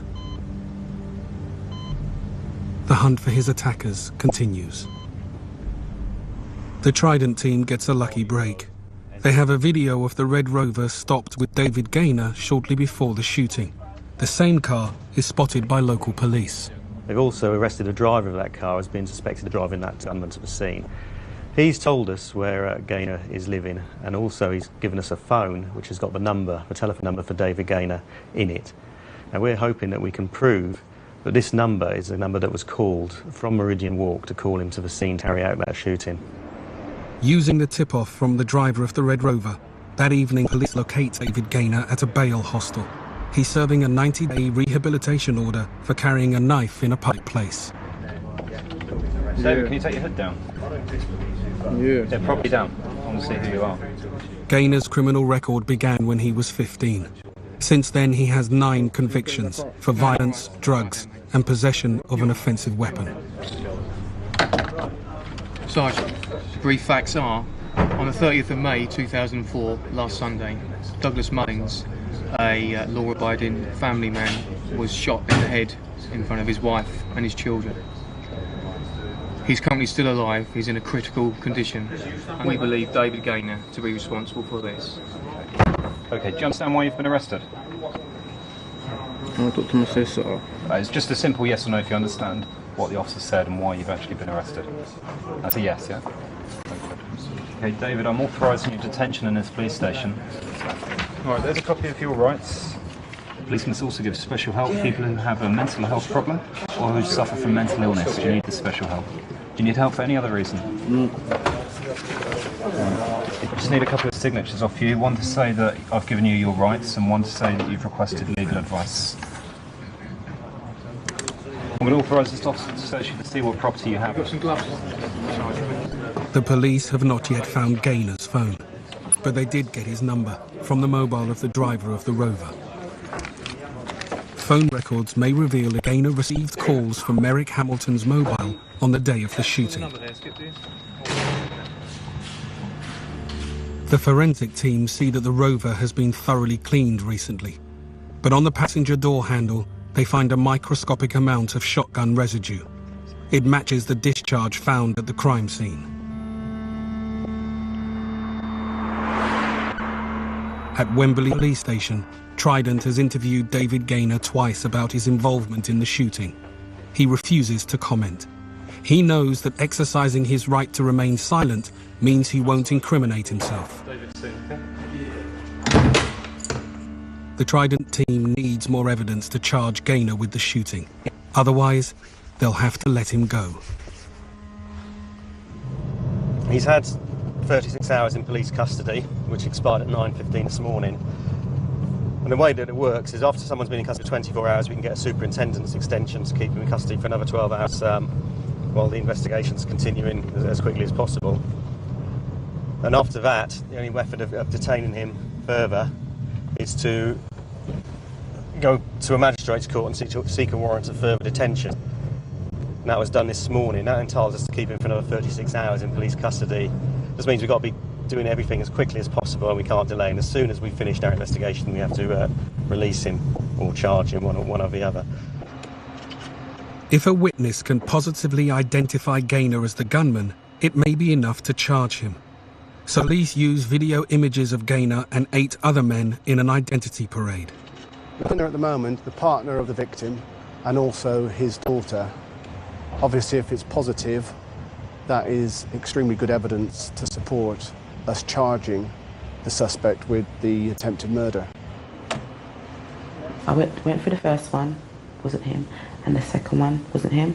And when I saw the third one, I said to the man, that's him. I knew I was going to see him, and I had confidence and faith that Operation Trident caught the right guy. But I was just waiting to see those green cold eyes and that bulging forehead, and I said, yes, that's him. It didn't take me less than 5 minutes, and at that time his solicitor was in the room, and I looked at him to make him know that I've got your man. I was very happy. And I positively ID'd him, and to this day his eyes are still with me, you know. I'm glad I ID'd him. He's been picked out by the daughter of the victim, who was stood no more than 2 meters away when he pulled the trigger. To formally charge Gaynor, DI Paul Gapper must get Crown Prosecution Service approval. I'll do them 2 there, and then we'll look in the case. If we have to get some more, we'll whack them on later. All right, thanks so much, David. Bye. Bye. Go for both. Possession with intent to endanger life and also murder. Attempted murder. We're ready when you are. Trident detectives tell Gaynor that he has been picked out as the gunman. He still refuses to answer. But during a cigarette break, he unexpectedly confides in DC Kevin Stones. David, there's a note of something you have said, and I'll read this to you. On Monday, the 7th of June 2004, whilst taking David Gaynor back to his cell after interview, he asked if he could have a cigarette. I, and that is DC Stones, asked the jailer if he could open the door to the area where people smoke. Within that area, David said to me, "You're a good officer, man. I need help. I could give you drug dealers, gun suppliers." I asked him if he knew where Sykes was. He said, "How can I trust you?" I said, "We know he called you on." He said, "I just went there to frighten them. I didn't know it was a real gun. The bullets were plastic. It said on the TV the man was shot in the back of the head." I said, but he is not dead." He said, "No, but he's going to be with that injury." I asked him where Sykes was. He said Glendore Avenue. Not all that often that you get somebody who will confess, albeit off the record, but it was still a confession. Although I can't use it in evidence in court, it still proves that we've got the right man. And he realises that he's going to go away for a long time. The positive identification is enough for Trident to charge Gaynor with attempted murder. He is remanded in custody. Your mum phoned earlier on. Right, she says she loves you very much and she'll be in touch. Okay? And maybe you can speak to the custody sergeant and get you to speak to if you want. Maybe in the custody. I don't want to phone her. You don't want to phone her? Oh, do you want some clothes tomorrow? Do you want to bring some clothes down for you? So yeah, there we have it. Doesn't look such a cold-hearted gunman now, does he? Still, it's a right result, I think. It's a very satisfying moment. So it's the main man now, the gunman, that's been caught and charged. There's two others outstanding, but of all the ones to get, this is the one that he'd won. And considering he was unknown at the start of the week, I think we've done phenomenally well. So, yeah, excellent, right good result. If Douglas doesn't pull through and he dies, obviously the charge will just go up on the murder. I feel good, we know we've got the man. While Gaynor starts the long wait for his trial, Douglas remains in hospital fighting for his life.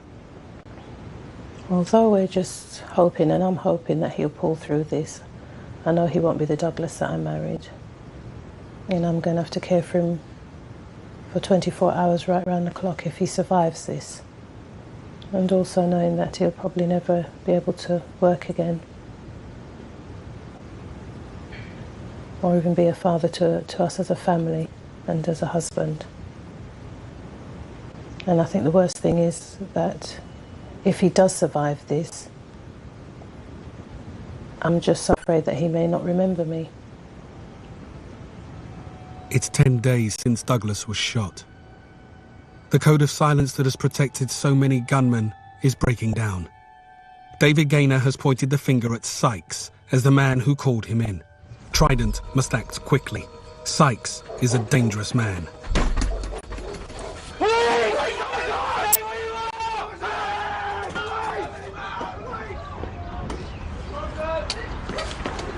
Are you Simeon? Why are you here? Just nick him, Richard. Under arrest on suspicion of conspiracy to murder. Do you understand that? What? Conspiracy to murder regarding the shooting that took place a week last Sunday. He won't be harmed, don't worry about him. All right? In the house, police find 3 military-issue bulletproof vests. They also recover the distinctive hat Sykes may have worn during the fight with Douglas Mullins. That's the trousers.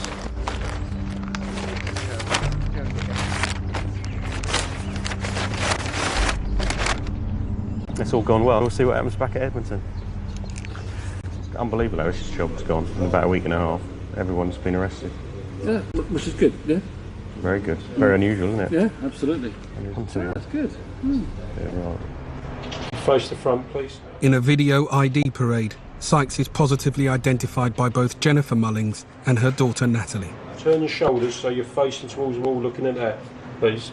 Sykes refuses to answer any questions, but instead chooses to make a written statement. Right, we did the third interview. Started off by just saying he didn't make a phone call to David Gaynor to get him to shoot anyone. I think the witnesses are wrong, as a whole argument started over me and the accident in the car. Also, I didn't say, come round, bring your stuff. Culturally, I don't speak like that. I generally speak slang. Merrick Hamilton made the call to David Gaynor. He also said, good, I'm glad that was done. So, interestingly enough, he's off in it all on Merrick. That's it. So, give a call back on my mobile with a CPS decision. I went for a CPS decision as to what to do with you. The decision's come back to charge you with attempted murder. The custody skipper's going to charge you now. Okay, there's one charge against you, which is on the 30th of May 2004 at Meridian Walk N17. You attempted to murder Douglas Mullins. This is contrary to Section 1 of the Criminal Attempts Act 1981. In answer to the charge, you do not have to say anything you may harm your defence if you do not mention something you later lie in court. Anything you do say will be given evidence. That's 13:45, no reply. Come in, sign here to say that you made no reply. Sign anything wrong. Have we done fingerprints, DNA? No, we're going to. Decline to sign. Can you? 3067. Sykes has his solicitor present. Step into and go with his officers. You're going to get your. The evidence is quite strong against Sykes. He's been picked out twice. It's a very clear-cut case from our perspective that he's the man that's made the phone call to the gunman, to Gaynor, to come down to shoot Mullins. It was Hamilton's phone that appears to have been used. Both Shapush and Hamilton were together. They were both very excited, very aggressive. They were cutting their air through hand movements, and gun fingers were going on as if they were threatening, your man's going to get it, as if intimating that he was going to get shot. It's quite clear that Hamilton's got a part in this, and we'll wait and see how much of a part he had. Right, I take it you've got a uniform car playing eyeball on it, have you? 2 weeks later, DS Richard Davis is on the trail of two suspects who've been in hiding since the shooting. They were in the stolen Mercedes as it drove away from Meridian Walk. The Trident team fears they may have the shotgun used against Douglas. Right, I've got reason to believe, right, that you're concerned in the shooting of Douglas Mullins on the 30th of May. Okay? With this officer? That you were driving a Mercedes, which was stolen. Okay? So what I'm going to do is I'm going to nick you now. Okay, then. Alright, and then we're going to go back to speak to the police station. So I'm going to formally arrest you, alright, for conspiracy to murder, violent disorder, and theft of a Mercedes motor vehicle. The vehicle that you're in, yeah, we're going to search that. That's not going to do it, bro. Now, listen, He's my car. I might stand in the firearm from the shooting, okay?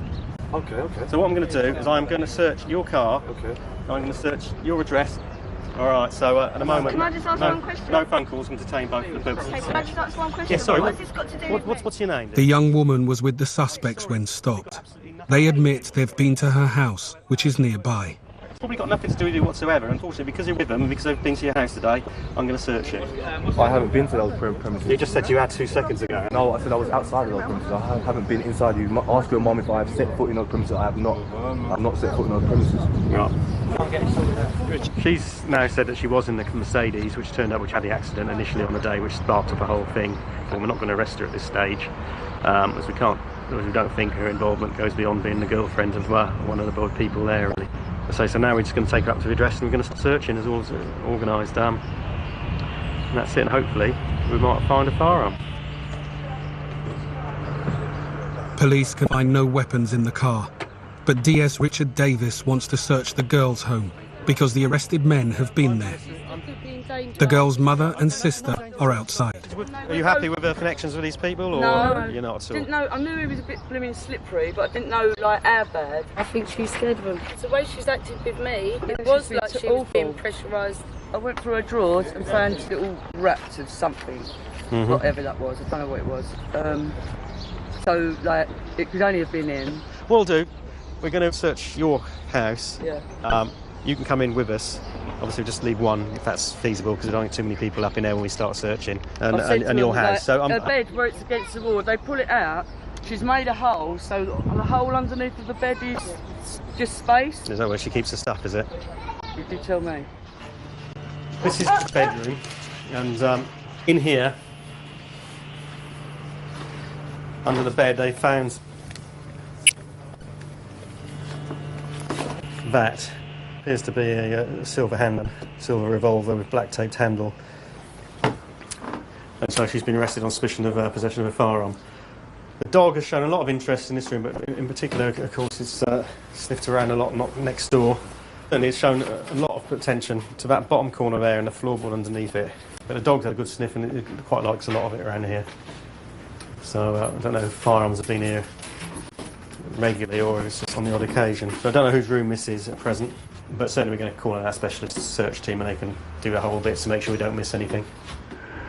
The search team does not find any other firearms. The gun found under the mattress is an imitation. The two arrested men are released without charge. But the team makes an unexpected find. What looks to be 16 kilos of cocaine. Where am I going to get bloody cocaine from? 16 keys of it. Where am I going to get it? Are you lot big or what? Finish. The girl, her mother, and a lodger are all arrested for possession of the cocaine. Can I quickly see him? Because I swear to This is out of order. He's been such a prick, killing me and my mum and him for no reason. It's out of order. Weirdo, I hate that little tramp. You have in your possession a large quantity of cocaine. The amount of drugs that were recovered are in the region of £500,000. The defendant is quite clearly financing his lifestyle through the supply of controlled drugs. In the circumstances of what the officer has told me, okay, I'm not going to grant you bail in this matter. Understand that? If you'd like to go with this officer now, and he will take your photographs, okay? Right, lovely. My client in the interview has given her full account to the officers. She knows nothing about the drugs. The drugs were not found in her room. Yes, she lives within the household. I don't even go in the room that the drugs are found in. There is nothing to suggest that if granted bail in relation to the matters, she will fail to surrender. I've been bailed before and I turn up. It's not like I'm not going to turn up. She's only 18 years of age, of previous good character. I've listened to what the officer has to say, and I've listened to what your solicitor has got to say, and my decision is that I'm not going to grant you bail. You can do anything. If you have to put a tag on me, anything. You may not turn up at court tomorrow. I will turn up. The serious nature of the I will turn up. You can do anything. I promise on my niece and nephew's life I will turn up. Alright? I can't stay in there, you know. I guarantee you that I'll turn up at court. Well, I'm going to ensure that you do. Alright, and that means you'll stay here tonight. Okay? Police drop the charges against the girl and her mother when Philip Hadley accepts responsibility for the drugs. He's sentenced to 8.5 years in prison. The girl admits to being in the gold Mercedes when it dented Douglas Munns's car, but she was not involved in the fight or the shooting. Phone records show that shortly before the shooting, 3 calls were made from Merrick Hamilton's phone to the alleged gunman. Witnesses say that Sykes actually made the calls, but it's enough evidence to charge Hamilton as well. The trial for the attempted murder of Douglas Mullings will involve Hamilton and 3 other accused. David Gaynor, believed to be the assassin. Simeon Shapush, known as Sykes, who allegedly ordered the assassination attempt. And the suspected driver of the car that Gaynor travelled in. 4 charged, a nice little trial looming.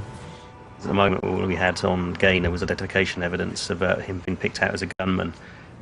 A search was done on Gaynor's home address. A load of photos were recovered. There's some nice little shots here. There's 2 A4 shots of David Gaynor shoving what appears to be a semi-automatic pistol down the waistband of his trousers and holding it up in the usual dissing tone. So it's very clearly David Gaynor's face on that. It just shows really the mentality of these as extremely naive, really, to think that they should have these things as mementos of their bad guy image and think that they can, you know, quite happily get away with that, which is fine, I suppose, showing their mates and larging it until they get caught and then it gets used as evidence against them, because it's quite damning as regards character. Associates of Gaynor and the other suspects remain a threat to the Mullingses. Whatever happens to Douglas, Jennifer and the family won't return to live in Meridian Walk. The evidence given by Mrs. Mullings and her family is quite crucial, and obviously the police cannot mount an operation outside their house for umpteen weeks, months or however long it takes. So in the interest of the family, it's essential that they do get moved to a location which is secret, because if somebody is convicted of the attempted murder on her husband, people could come back and seek revenge. The family is given a safe house in another part of the country. DC Del Haddy protects Jennifer while she prepares for the move. This is not fair because we didn't do anything. Our whole world was changed upside down. Losing my home, my friends, my neighbours that we got on so well with. My son's school. You don't get schools where you can work with a headmaster and teachers the way that we did. We all worked well together. The doctors, everything. It's just a big change. Put so much into this place. I put so much into it. And the ironic thing, just in the last month, so much decorating, everything. And now we won't be able to enjoy it. While Jennifer packs, DC Yardie spots a cousin of Merrick Hamilton's. The Trident detective hopes the young man might give evidence against Sykes. I'm going to prove my cousin's innocence, you get what I'm saying? You probably know more about it than what I do, what went on to get the gunman, because the gunman wasn't part of the argument going up and down here. He was called in, wasn't he, to do the deed. You know who made the phone call. You know whose phone was used. Like, we all know who that is, and we're like, Hamilton didn't make the phone. So which one do you think it was then? I don't know. You just said you did know. Yeah, I know that it ain't Hamilton, you get what I'm saying? Like, Well, if it's not Hamilton, then who was it? I don't know, man. I don't want to say, that's incriminating, but... Well, sometimes when you're looking after your family and your friends, sometimes it's time to stand up and say, well, not my cousin, it was somebody else. I don't know now. Now, if somebody was going to sit down and tell us everything from the beginning to an end, it might help people. I mean, you might be the man to do that.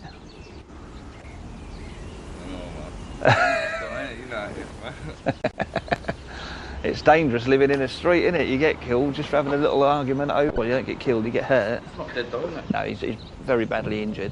Is he normal now though? No, he never will be Douglas the way he was. No. 3 months later and 6 months since the shooting, Jennifer still visits Douglas in hospital. He's improving. And you catch the bus every day to the hospital then? Yeah, I do the journey all every day. Sometimes it can be an hour and a half, depending. On the time of day? Yeah, on the time of day. Douglas can now sit up and speak. Before the trial, DI Paul Gower goes to see if he remembers the day he was shot. He could be the most important witness of all. If anything means to you that we're annoying him, which I annoy a lot of people anyway, Jennifer, all the time, so... But it's not heavy today. We're not going into detail. It's just more so the boss can have an assessment in his own mind what he's going to talk to the Crown Prosecution Service tomorrow about his current position. Douglas, what caused your injury? How did that happen? My head. Yeah. How did that happen? Before the shot. Before the shot? He said to me, apologize before. I said, how me to apologize? You match my car, me to apologize. All right. You're dead now. He said. You said that? Yeah, I said to him, you're dead. The man with the plaque said that? Yeah, he said, you're dead now. And in mobile, and in calling, and the guy,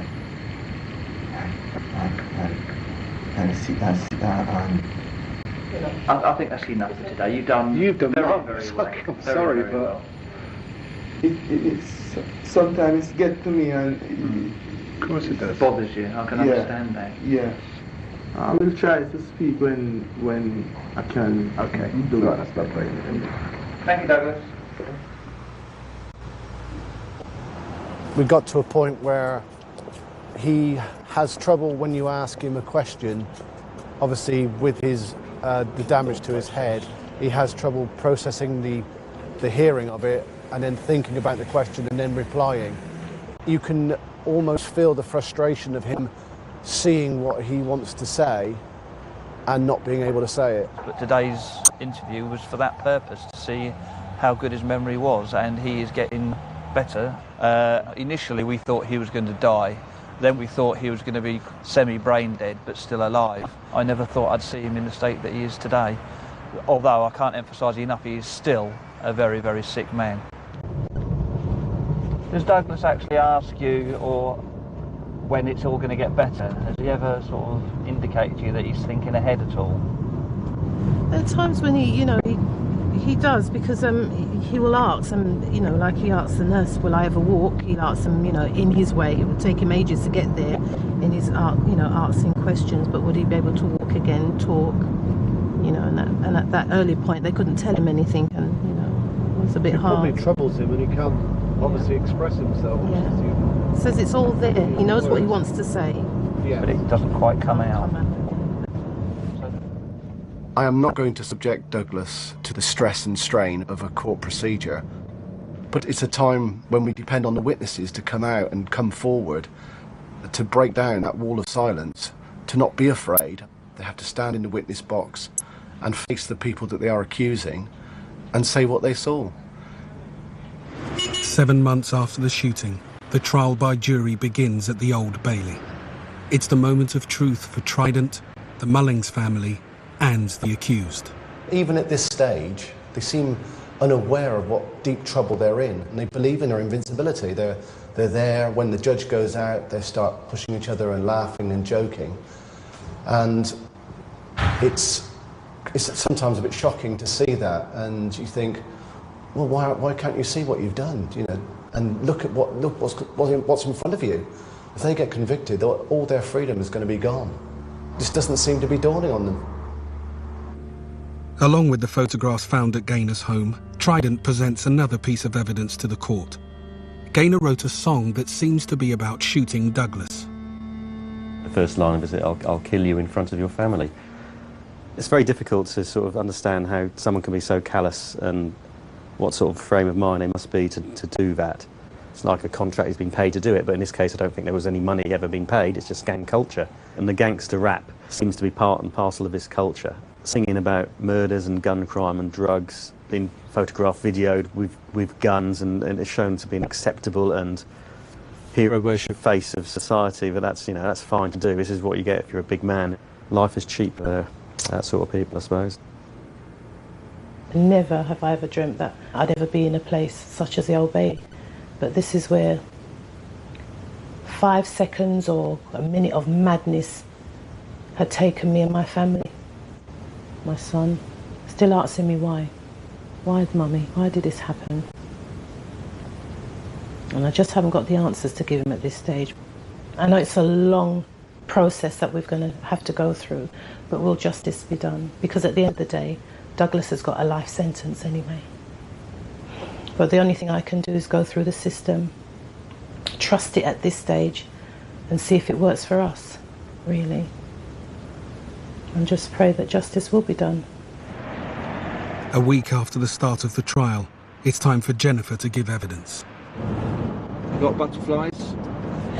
Yeah. The second you start your evidence, your ability to judge time will disappear. If you're in there an hour or 2 hours or 3 hours, it'll go just like that. It really does. All you've got to do is remember the truth.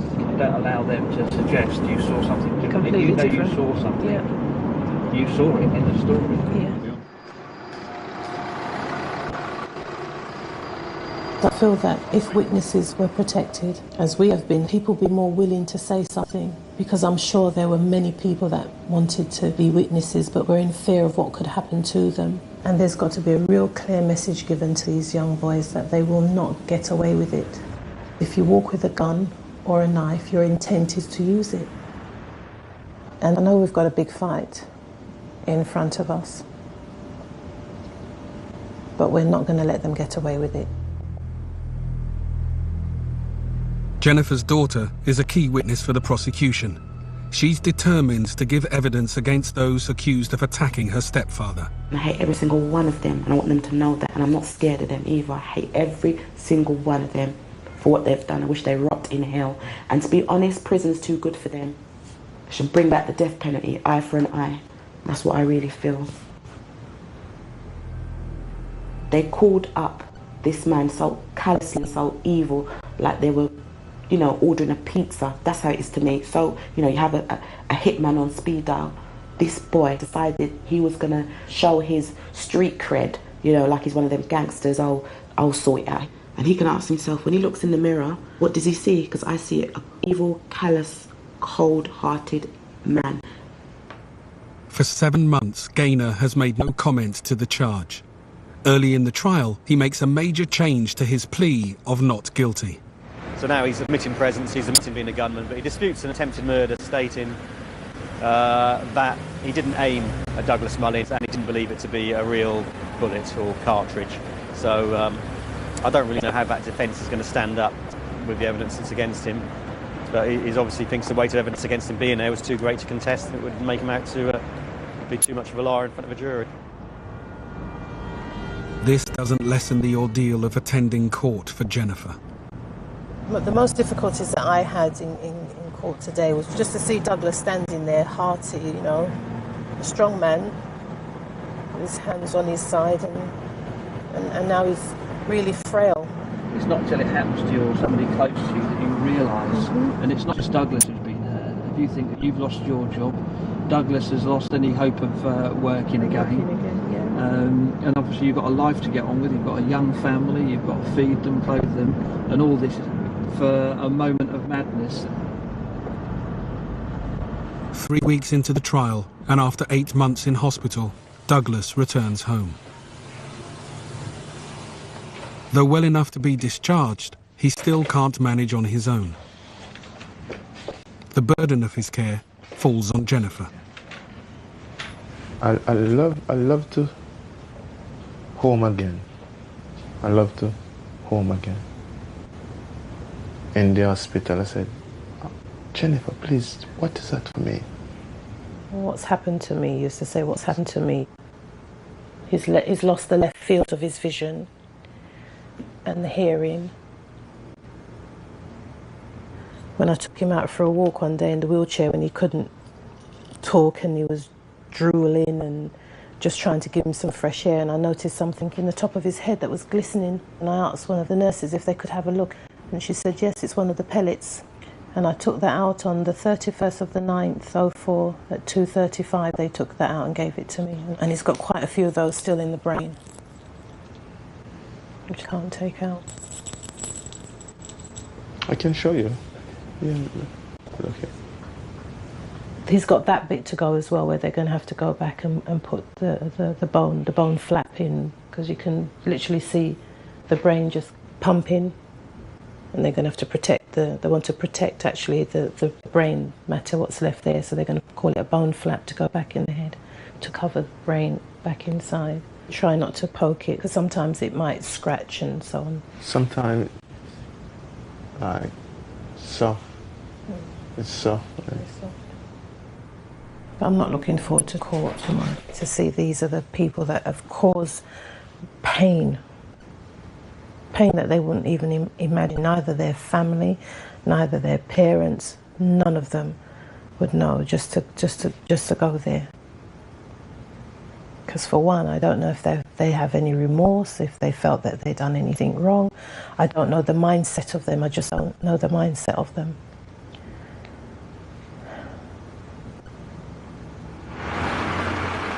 The trial continues for another 4 weeks. The defendants start to accuse each other. Shapush Sykes continues to claim that Merrick Hamilton called Gaynor to kill Douglas. Gaynor, while in detention, accused Sykes of calling him. But in court, he refuses to name Sykes for fear of retribution. The jury retires to consider who's telling the truth. It's been swings and roundabouts for Douglas for the last 2 weeks, really, and then coming up to last week of this trial has been very hard, because he just can't understand why I'm going back again and again and again, and I'm just trying to explain to him that the jury's out, and he seems to have a concept of that, and and he keeps on saying it doesn't matter, and I said to him, well, why? It's done all already. That's all he said. It's all been done all already. It doesn't matter, and nothing can change me. Just forgive them. Sometimes I said, just forgive them. Them never know what them doing. You know? It's hard. It's hard to forgive them. But God, please, please, please forgive them. The jury finds Simeon Shapush, known as Sykes, guilty of attempted murder. He is sentenced to 25 years. Merrick Hamilton is found not guilty of attempted murder, but guilty of threats to kill. He receives 3 years. The jury decides that the man arrested in the Red Rover played no part in the shooting. David Gaynor is found guilty of attempted murder. He is sentenced to 25 years in prison. Did he honestly think he was going to get away with it? That's what I can't understand. I just can't understand. Yeah. 25 years for one. It's hard, but... And 25 years for the other. And 3 for one. It's not an easy thing to go into court and give evidence. Some parts I found to be very difficult, like looking at the exhibits, photographs of bloodstain, and then seeing Douglas outside. A hearty, strong man. Douglas isn't the same person. I never want to fight. When him started to like, them was trying to, like, them was hurt me. They want to hurt me. And come up my face. And he said, apologize. Apologize. And I said to him, how can I apologize? And you mash up my car? Huh? You want me just to say no, to say apologize to you? Apologize, apologize. And he said, you're mad. No more guns! No more blood! No more guns! No more blood! No more guns! No.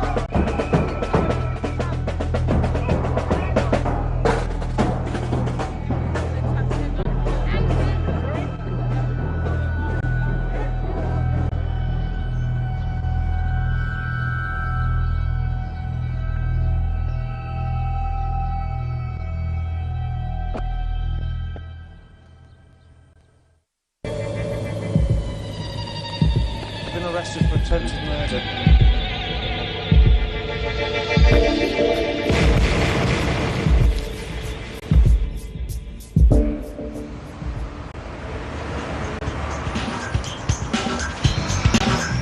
In Tottenham, North London on a Friday night, Marcus Cox drove up to a takeaway. He saw a man he knew inside and motioned that he was going to kill him. Both men were carrying guns.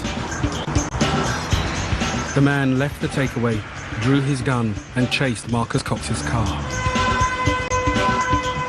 Caught in traffic, Cox abandoned his vehicle and ran up the high road, dodging bullets as the man chased and fired him. Eventually, Marcus Cox tripped and fell. On Tottenham Highway, someone's just been shot. Will you please come quick? On Tottenham Highway? He hasn't been. Gunshots. 5. The guy in the white hood fell. He slipped. Yeah. And then the guy just shot him in the back. Witnesses say the gunman stood over Marcus Cox and shot him at point-blank range. Then he disappeared along Northumberland Park. Marcus Cox died on the pavement, lying on his own unused gun. The police need to trace 2 people, the gunman and his possible accomplice, a man who was seen taking the keys from Cox's abandoned car. Marcus Cox was 25. He was a prominent member of a local gang, the Tottenham Mandem Crew. His long criminal record started with burglary when he was just 11. As he was shot by another black man, his murder is dealt with by Trident, an elite squad created in response to the black community's concern about such shootings. Around about 8 o'clock, the police find Marcus Cox, our victim, shot in the street. He's got multiple bullet wounds, 4 I'm now led to believe. Now, he's either slipped or it may have been winged with a non-fatal injury. He's gone to the ground, and then the gunman has walked up to him and put at least 3 further shots into him. He had an entry wound to the right-hand side, just under his cheek here, just under his right ear. That bullet appeared to go right through his head, through his mouth, and pop out the other side. We believe, because the bullets come out and then got back in again, as if he was lying on the pavement, it's hit something, ricocheted, and gone back in, and the bullet was found just behind the skin. It's literally gone horizontal across the body. On his left shoulder, there's an entry wound. It's gone through the shoulder, down, straight down, and hit the top of the main vessel above the heart. It's a mess, it's just blown to bits, and that's what would have caused his death. Detective Sergeant Mark Brooks has worked exclusively on North London crime for the last 12 years. We can't have people on the streets of Tottenham, Harsden, Hackney, Lambeth, wherever it is, running around with guns, shooting at people, believing that they run the streets, because at the end of the day they don't. And they might be in a gang, but there's 30,000 in my gang, and we run the streets, not them, in the bottom line. So people want to run around with guns, shooting at people, then we're going to come after them, and when we do, we're not going to give up. 70% of London's shootings are between members of the black communities. In the last 5 years, over 100 young black people have been shot dead. Tottenham in North London is best known for its Premiership football team, but it's also a breeding ground for gun crime. Some black youths are tempted into a gang culture of drugs, money and guns. The day after Marcus Cox's murder, specialist teams searched the 180-metre stretch of Tottenham High Road where the chase happened. They find 8 bullet casings. 1 bullet hit a phone box and another a passing car. It was extremely lucky that no one else was hurt. Trident's North London murder team is 33 strong. They search for clues in Marcus Cox's past that might lead to a motive and the killer. As he was a notorious gang member, the list of possible suspects is large and growing. Detective Inspector Scott Wilson leads the case. It's the 35th murder he's investigated in the last 10 years. It's going to be a very difficult case for the simple reason Marcus did have a criminal background. He had over 70 convictions and he did have a lot of enemies. He did have a lot of friends, as we know, but he did have a lot of enemies as well. He is a typical Trident victim in as much as he's part of a gang, the Tottenham Mad Dem crew, which associate with firearms and drugs, and he's quite high profile within that gang structure. So he's not a junior member who's running drugs in the street. He is quite a high profile member of that gang. Detective Constable Paul Weekly is also on the team. He's a born and bred Londoner who joined the police 12 years ago. Marcus Cox is well known around the area. He had a liking for violence and into the sort of gang culture around Tottenham, North London. He was quite menacing, to say the least, and the life he'd led certainly wasn't conducive to living a long life. See, I was saying, you play with fire, you get burnt. But he was his mother's son, and everyone deserves the protection of the law, and therefore needs to be investigated and will be investigated irrespective of people's history. Over 60 people saw the shooting, but none can name the gunman or his possible accomplice.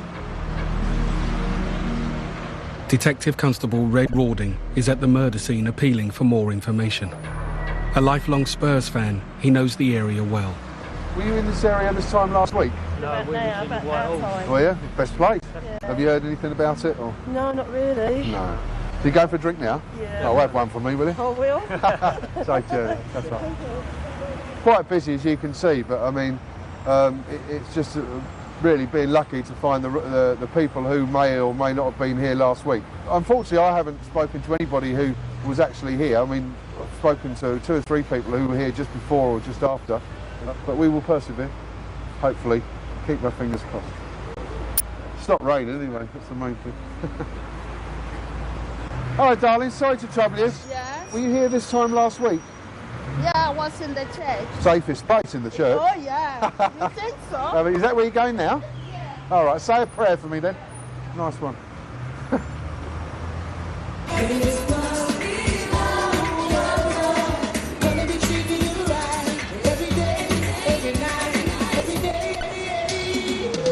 Trident doesn't only investigate shootings. Some of its 350 officers and staff work proactively with the black community to raise public awareness about the gun crime problem. John Coles is head of Trident. This is the Respect Festival, which is a multicultural festival in Victoria Park in East London. We've got a Trident stand here because obviously it's an opportunity for us to actually get into the young black kids in particular. Because Trident's not only about targeting the gunmen, it's about trying to prevent young kids getting involved in gun crime in the first place. So we take opportunities to try and get some face-to-face contact with the kids. Because we want them to view us as as a friendly face, as well as, if they're a gunman, you know, the fearful face of us. It's just about spreading the word and trying to get people to understand what we're all about. Have you heard of Trident? Trying to stop young black boys shooting each other. What do you think about these people shooting each other? That's bad. It's bad, isn't it? So we can't be complacent, and in particular at the moment we're trying to get into the 5, 6, 7-year-old kids so that we divert them away from any likelihood of getting into gun crime in the future. Do you take some of our leaflets, give them to your friends, give you a bag to put them in? Where do you live? Oh, do you? Oh, you come a long way then, across London. Cheers. All right, see ya. Bye.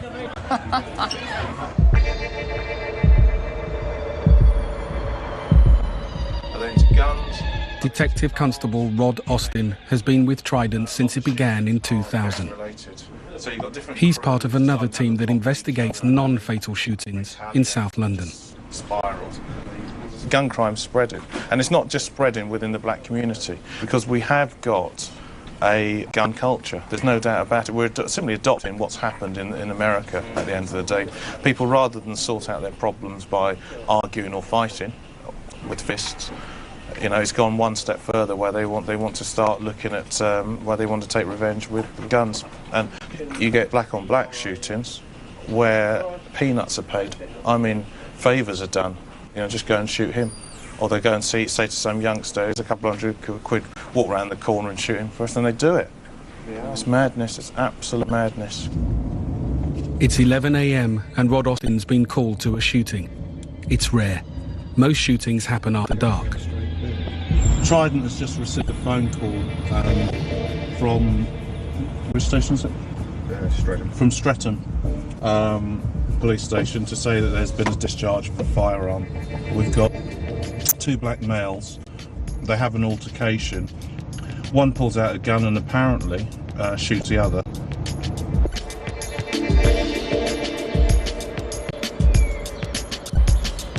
Just to run through it, we've got 11:13, a fight at that bus stop there, and there's 2 guys with guns. Yeah. One guy's been shot. He's got entry and exit wounds to the right upper thigh. Right. We got a Mac-10 in a pink bag. A Mac-10? Mac-10. Jeez. The Mac-10 is a lethal machine pistol that fires 1,100 rounds a minute.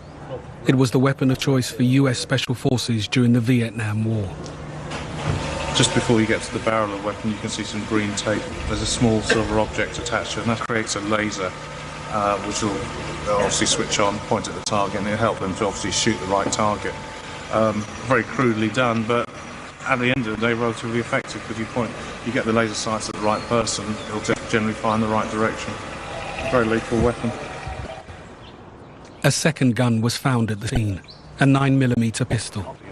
In the past 4 years, Trident has seized over 650 guns in London. The days where you had the old-fashioned armed robber with the sawn-off shotgun, they tend to have disappeared. You know, they would just pull out the gun for that particular crime, shove it down their trousers or inside their raincoat, go in, do the armed robbery and walk out again. Our people are carrying the guns all the time. You know, they're with them 24 hours a day, so it has to be concealed so that we and the public don't realise they're carrying a gun. Most of the people we deal with use every single type of gun you can imagine, from machine pistols to 38s to 45s to replicas to converted weapons. Everything under the sun. One of the biggest challenges we face at the moment is where the guns are coming from. There's no doubt that some of them have been around for many years, but what we've seen of late are more and more guns that we can't really trace, and there's some suggestions that many are coming from the former Soviet Union, former Yugoslavia, and even current conflicts such as Iraq. But I don't think nationally we've really got a full picture on where some of these guns are now coming from.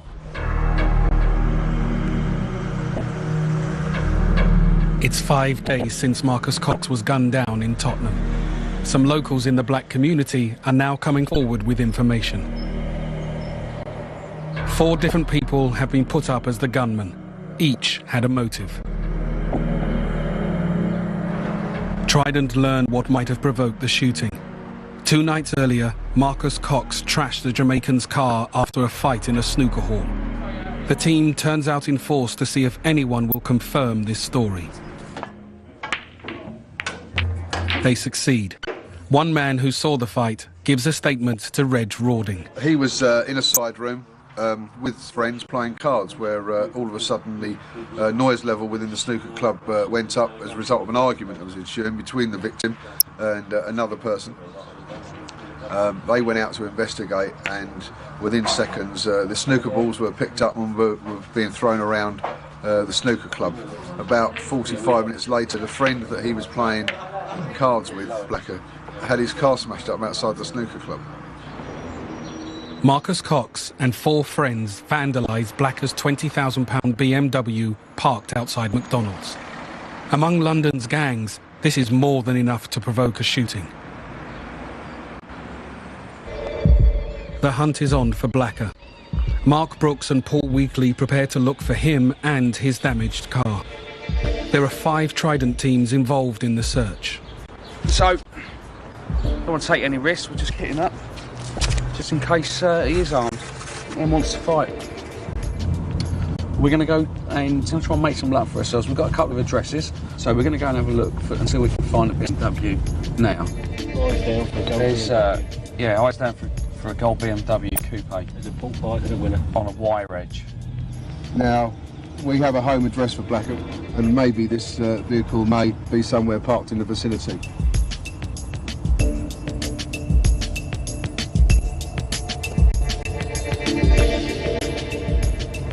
We have obviously a murderer, or we believe to be a murderer at this stage, which intelligence suggests is a murderer, and he may still have access to that firearm or other firearms.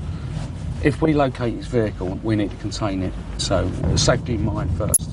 We'll just contain it and then get the gunships down.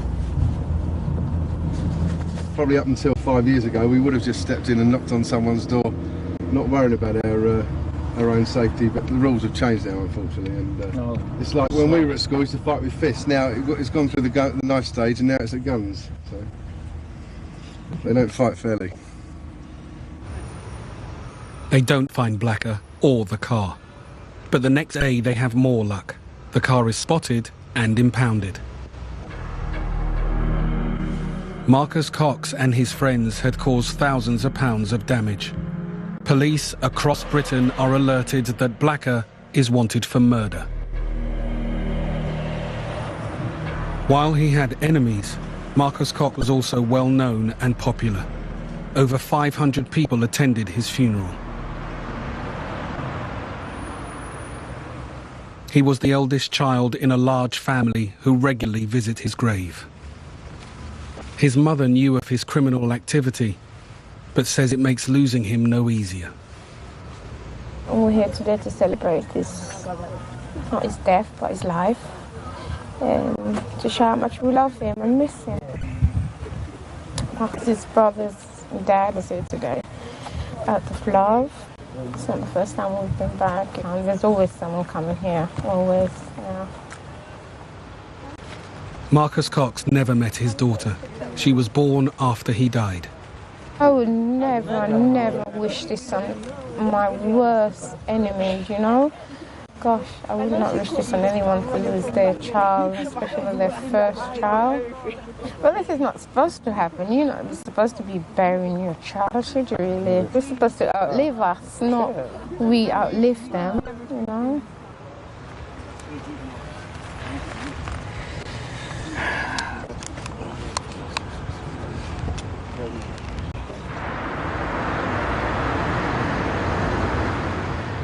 John Coles heads to City Hall for a meeting with leading figures from London's black community. They act as Trident's independent advisors. We're off to the IAG, which is the Trident Independent Advisory Group, which is a meeting held monthly with representatives of the various black communities from across London. And we have a very in-depth discussion about issues, but very forthright and very honest. And they say to us what they think. You know, if they think we're getting it wrong, they tell us. But at the same time, they do listen to what we tell them. And I think as time has moved on, they've actually become great supporters of what we've tried to do in tackling gun crime in London. Sorry, 9.2. We are hurting from this, and these people are not part of our community. They're dealing in death, and we are the ones that are hurting at the end of the day. What I am concerned about is the fact that the more professional, more ruthless, more hardened offender within Trident's remit is gradually being reduced. And what we're seeing is the emergence of the kids carrying the guns, who are not going out necessarily to kill, but they're going out carrying the guns to discharge them and disrespect issues, these silly fallings out. And the shootings that are taking place over very, pretty pathetic, ridiculous arguments. We are not going to crack this issue unless we all understand there is only so much 24-odd people can do. The issue is about bending the mainstream. It's about getting local authorities, education, youth service to do their thing so we don't have to bloody well exist. The following day, John Coles is back at City Hall. This time, he's speaking to a tougher audience. John Coles has got to say, and then... Trident's advisors are holding an anti-gun conference for teenagers who may be tempted by drugs, money and guns. Afternoon, boys and girls, ladies and gentlemen. I'll just bring this a bit closer so you can actually hear me. I warn you now that some of the things I'm going to show you are quite disturbing. But guns are not fun, they're not cool, they actually really do hurt people, they really do kill people. It's not like you see in the movies, we're talking about real life here. So hopefully as we go through this, you will get to understand the message I'm trying to get over to you. Okay, here you've got two guys who think it's cool to play with guns. Do you think it's cool? No. You say that we carry guns here for protection. So if we carry guns for protection and that's wrong, how come you lot carry guns and that's for protection?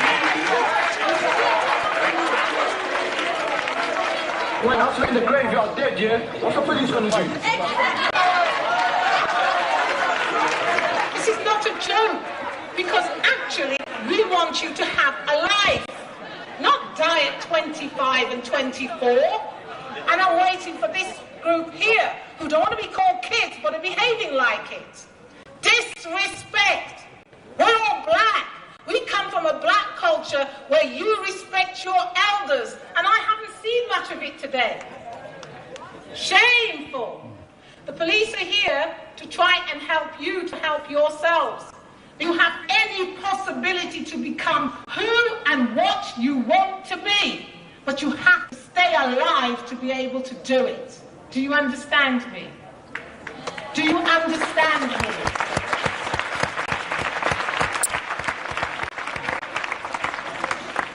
Right, next one please. That hat is the start of a trail to someone who's been shot dead. And he was chased down a North London street. His hat fell off first of all. Then, in his panic to get away from the gunman, he lost his shoe. You imagine how this guy's feeling. You've got someone with a gun coming after you. Imagine how he feels. And that picture there is a reality of life of what guns do to people. And if you go down this path, you're going to end up in one of three ways. If you're lucky, you're going to get nicked by a Trident. If you're not so lucky, you end up dead, because that's the reality, or you end up seriously injured. In South London, Rod Austin investigates another shooting. A gun has been used during petty dispute. This quiet street was the setting for an attempted execution, when an innocent man had a minor traffic accident with the wrong person. A young lady is driving down the road. She's got no driving licence, no insurance. She was in a rush and collided with another car. And, you know, the damage to the cars are minimal. In fact, you can hardly see it. It's basically just scratches. It's got a bit, you know, you've got some paint chipped off there. And that's literally all the damage was. Basically, an argument ensued, as usual, with most road traffic accidents, as to who was to blame. Jason Charles pulls out a gun, puts it a matter of inches away from our victim's forehead, and discharged the gun. By chance, the gun exploded. The victim was injured, but survived. The victim's statement's quite graphic, and he tells us that it all virtually happened in slow motion in the way he sort of raised the gun to his head. He then racked the weapon and held it there for a second. He said basically his whole life simply froze. And he said he was just, all he could think was, I'm going to die here, I'm dead. And he said it time just stood still. And then he said suddenly he saw a bang, a flash, and Charles discharged the gun. A bullet hit the victim in the centre of the forehead, fragmented beneath the skin, and basically disintegrated. It just simply, well, it just simply disintegrated, and that was it. He's very, very lucky. He should be dead from that sort of distance, no doubt about it. Rod Austin thinks the gunman is Jason Charles. The car involved in the crash belongs to his mother. He is 25 and has 6 previous convictions for drugs, robbery and carrying knives.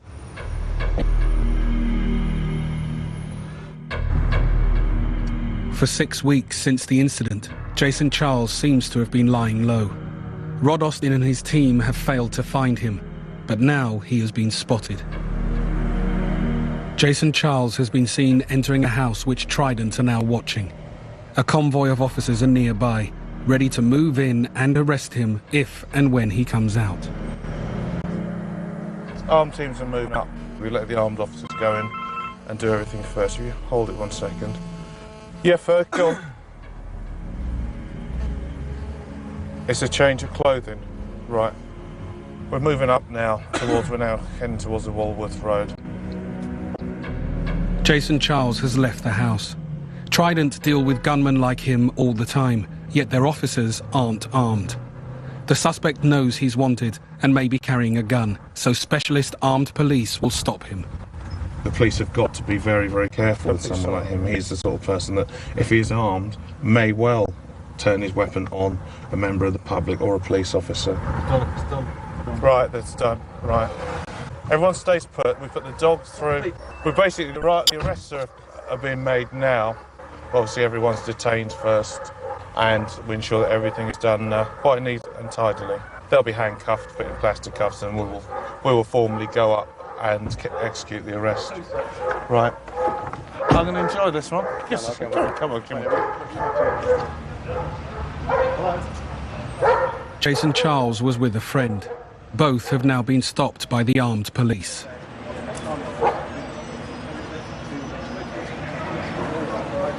Right, Jason, listen to me. It's 20 to 12, yeah? You've been arrested for attempted murder, all right? That occurred on the 3rd of March of this year. You don't have to say anything, but it may harm your defence if you do not make, when questioned, something which you later on in court, and you do say will be given evidence. Do you understand that? Jason, do you understand that? OK, that's a yes. Yeah. Jason Charles is not carrying a gun, so the arrests have been made without risk to anyone. Another good Trident operation. Yeah.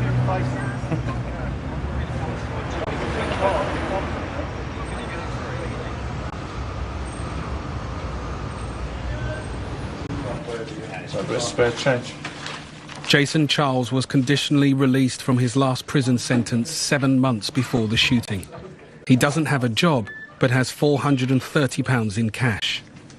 He has a previous conviction for drugs. Police think he may be dealing.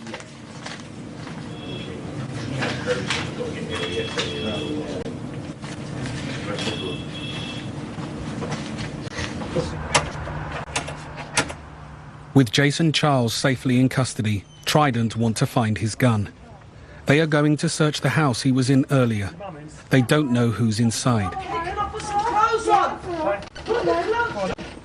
It's 2 a.m. They don't get a welcome reception.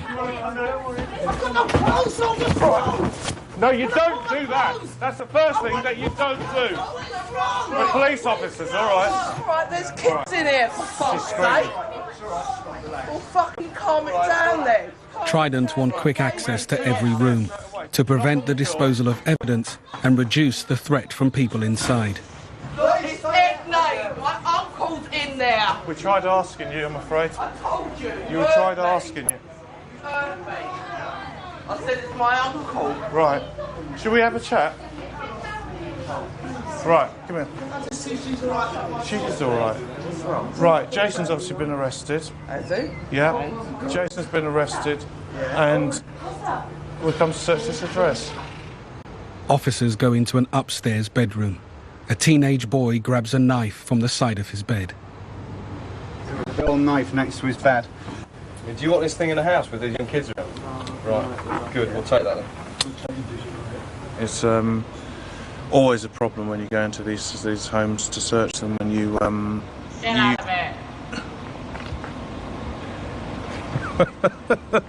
Charming.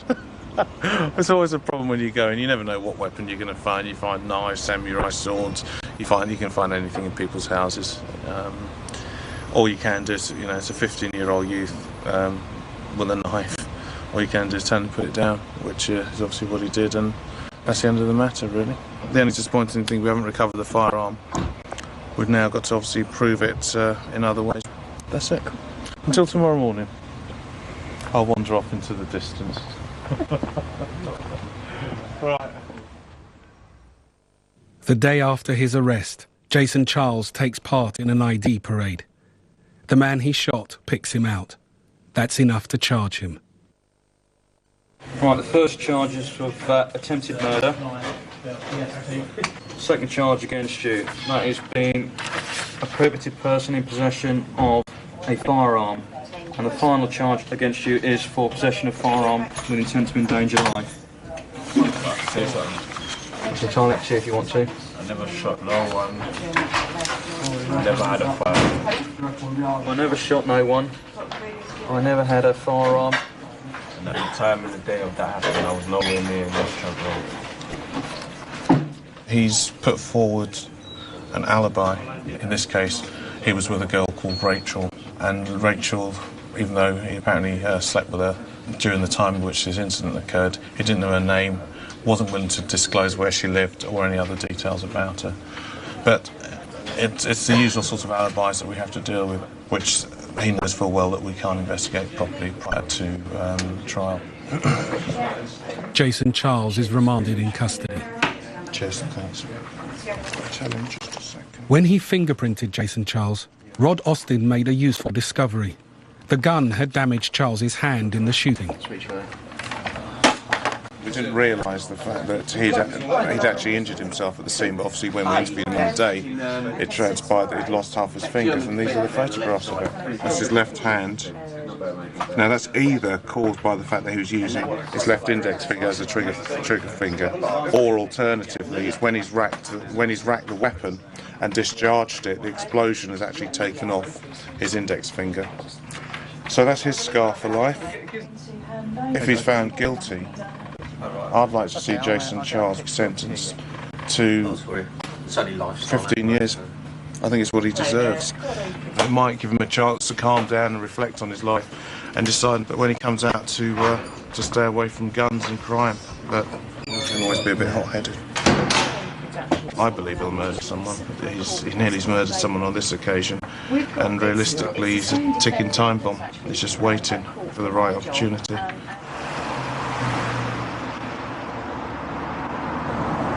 What age is he? DI Scott Wilson is investigating the murder of Marcus Cox.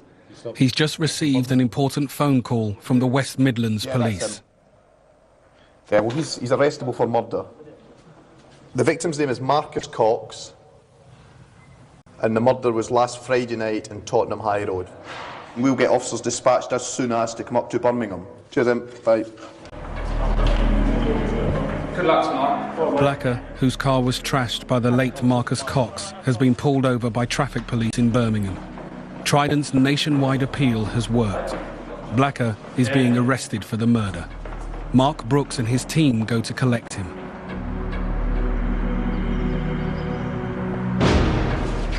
The following morning, the prime suspect for the murder of Marcus Cox is in custody. It's just 7 days since it happened. 28-year-old Blacker is Jamaican. He's not been involved in violent crime before, but has a previous conviction for selling cocaine to undercover police. Mark Brooks and Paul Weekly interview him about the murder.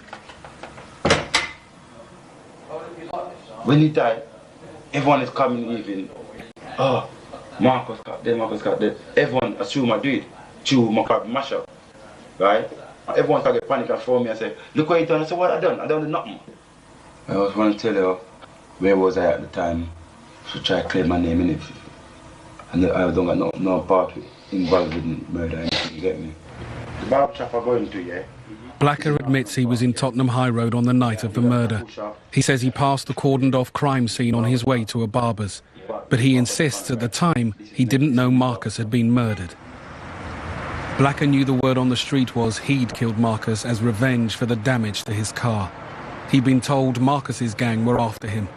He says he'd been avoiding Tottenham in fear for his life. He couldn't get to his favourite barber shop, and he had to go to another barber's. Effectively that was his account, and obviously there were people there that could verify that he was there at that given time. And he was also put on an identification procedure, and he wasn't identified. Therefore, there's no further lines required to be investigated against Blacker, so he's no longer a suspect in this case. 9 days into the investigation, and the list of possible suspects has grown. 7 people had a reason to kill Marcus Cox. It is a cast of thousands. He made enemies. Lots and lots of different people would have had the motive and possibly the means to have done this murder. So it's trying to get the icing on the cake now and identify these last few people and link the last pieces together, really, to enable us to strike and get our man. It's 10 p.m. Rod Austin and a colleague are on night duty. They cover all black-on-black shootings across the city.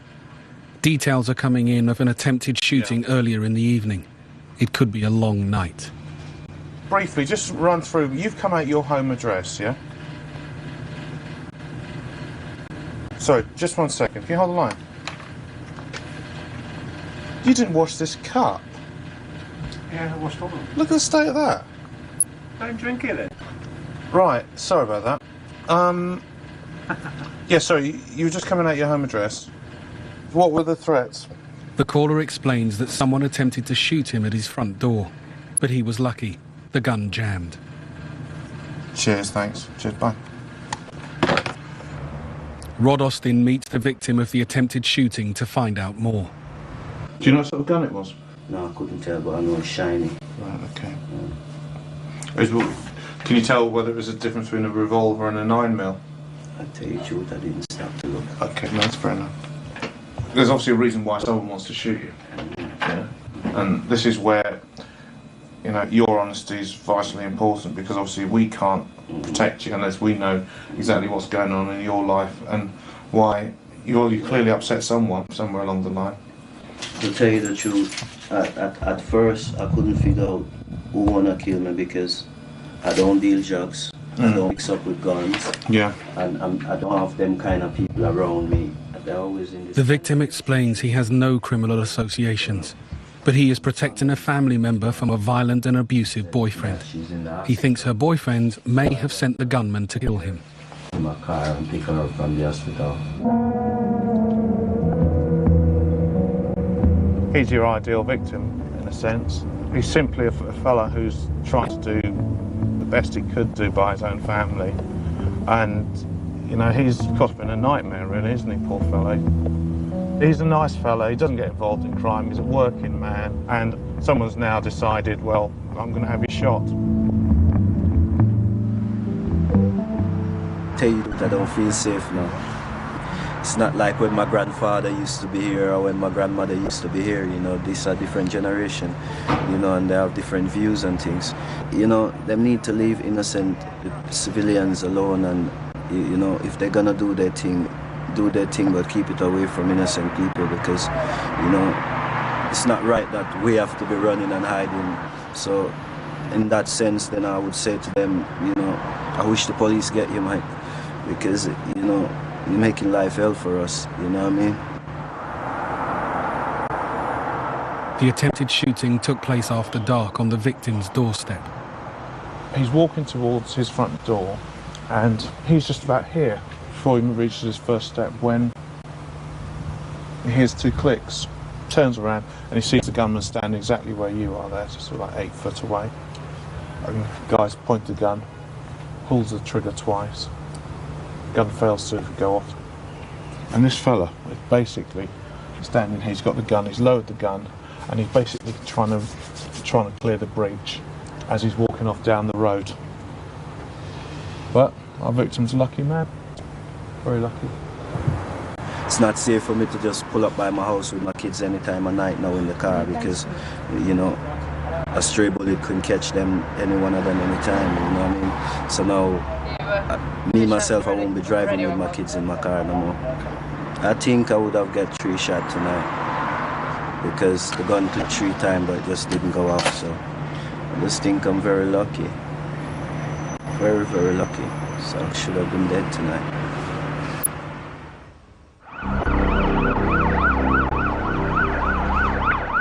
It's 6 weeks since Marcus Cox was murdered on Tottenham High Road.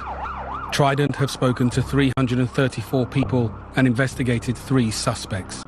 They all have sound alibis. But there's a fresh lead. Mark Brooks has been told 6 weeks before Marcus Cox was killed, he kidnapped a man and beat him up. The murder could have been the kidnapped victim's revenge. Yeah, obviously in true Trident fashion, the suspects changed the game. Late last week, we went and spoke with a young man that had been arrested, and he provided the following information, that the murder took place because Marcus Cox had kidnapped a man a couple of months previously, and shortly after the kidnap, he saw Cyrus with what he describes as a Beretta pistol down his waistband, basically making idle threats that he was going to get even with the guys that had kidnapped him.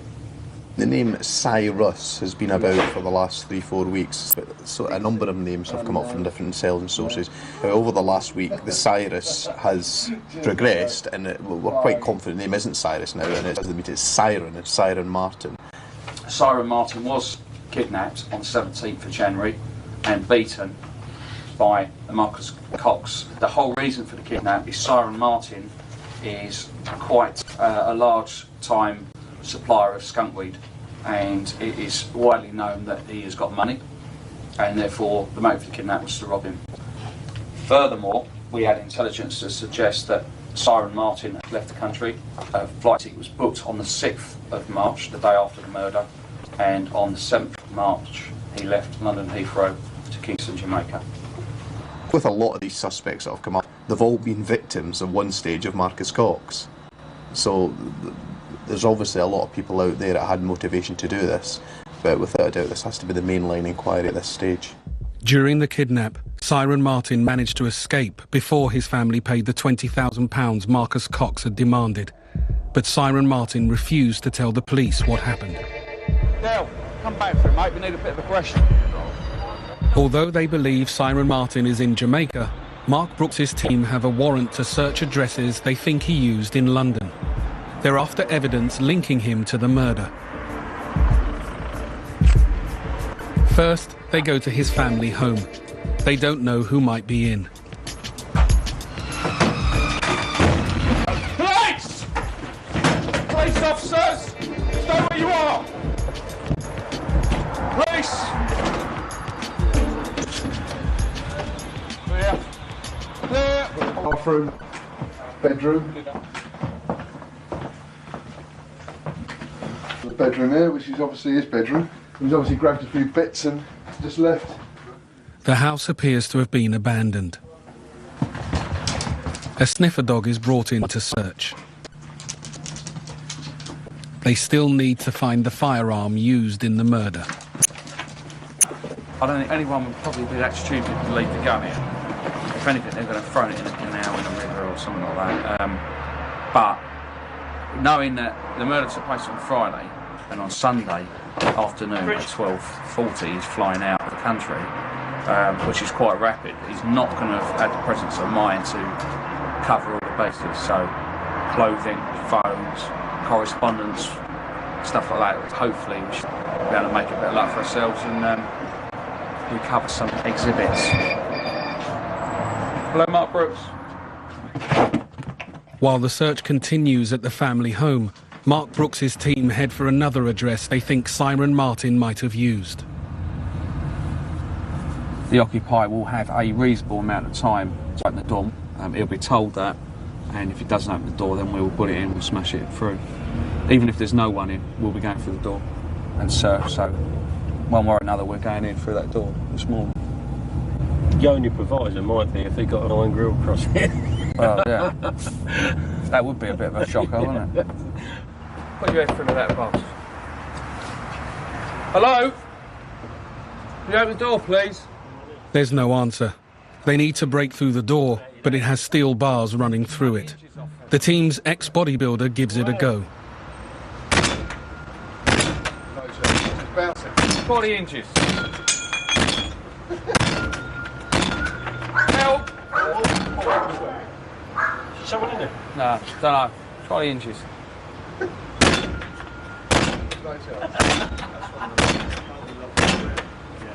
Alright, the building will fall down before the door does. No, he's not going to go in. 20 inches, Paul. 20 inches, top and bottom. Try the bottom one first. Bit higher. Open the door! Then.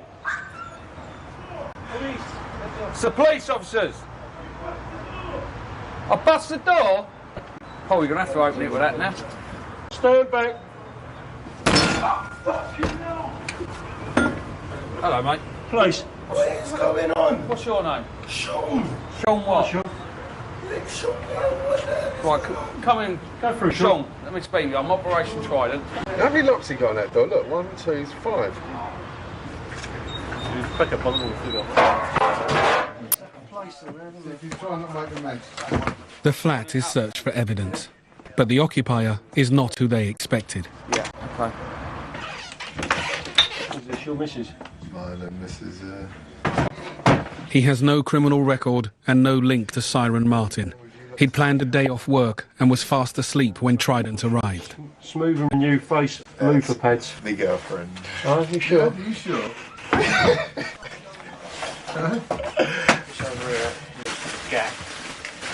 They've come with jokes, they've come with wolf dogs, so I might as well have a joke with them. I've tried to help them as much as I can, but what they're actually talking about, what they're looking for, I do not know what. It means nothing to me, so they find anything, I'm sure they won't. The occupier's guess is right. There's no gun or other evidence at the flat. Very scary. You don't expect to hear so much noise at 8 o'clock in the morning, to see 6 big burly men hammering at your door. So it was very scary at first, but you've got to do a job, so let's lead them to it. He said, open the door. I said, you jammed it. And then he hit it again and it bounced off the hinge onto my head. I thought he was knocking a bit loudly to be the postman, and I was right. Yeah, None of the teams have found the gun. But in another house, they found a bulletproof vest and newspaper cuttings about the murder. They're obviously showing an unhealthy interest in this particular case, aren't they? Some of the actual guys that do the crimes and that run in these gangs certainly like to read about their own doings. Lots of people go up to the lab and a bulletproof vest, which apparently he took to wearing after he was kidnapped and beaten up. So one would suggest that if you take to wearing a bulletproof vest, that you might be wanting to arm yourself as well. With their suspect in Jamaica, the North murder team turned their attention to his possible accomplice.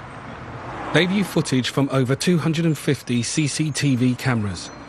Only one caught any action. It shows a man taking the keys from Marcus Cox's car and running off. The image is not clear enough to identify him. Trident used mobile phone bills found in the searches to trace the calls Siren Martin made in the minutes after the murder. He repeatedly phoned Damien Brown, his mother's boyfriend. Between 8 o'clock and about 25 past 8, there's frantic activity on Siren Martin's phone. He actually makes 12 phone calls in that 25 minutes period. About 10 of those phone calls are to Damien. This would indicate there's obviously something's went wrong between 8 o'clock and 8:30, and he's making these frantic calls to try and get in contact. And the second bit is seen when we then look at Damien's call data, the calls coming back, that Damien's making calls back to Siren. So they're obviously trying to get in contact with each other on the evening of the murder, straight after the murder. 32-year-old Damien Brown has come in voluntarily to be interviewed about the murder. He has a criminal record in America. It's the first time he's come to the attention of police in the UK. There was at least 2 men involved in his murder. One of those chased the victim up the road and shot him, and the other one was last seen removing the car keys from the victim's vehicle before running off in the same direction. We believe we've identified a suspect. This gentleman was the boyfriend of that suspect's mother. And we've spoken to this gentleman. He's given an account of where he was and what he was doing on that Friday night. We have reason to believe that he wasn't where he says he was and that he was in Tottenham High Road. Therefore, he's been arrested this morning for suspicion of being concerned in the murder of Marcus Cox. Damien Brown says at the time of the murder, he was at home with Siren Martin. But the mobile phone evidence shows they were frantically calling each other. Before Trident can charge Damien Brown with any offence, they need to arrest Siren Martin, the suspected gunman. Number 5. If he's jointly charged with Siren Martin, and Siren Martin did the crime, and he's standing there facing a life sentence, then that might be the incentive he needs to talk and to say, well, it wasn't me, it was Siren Martin. I'm sure he's aware of what sort of trouble he's in.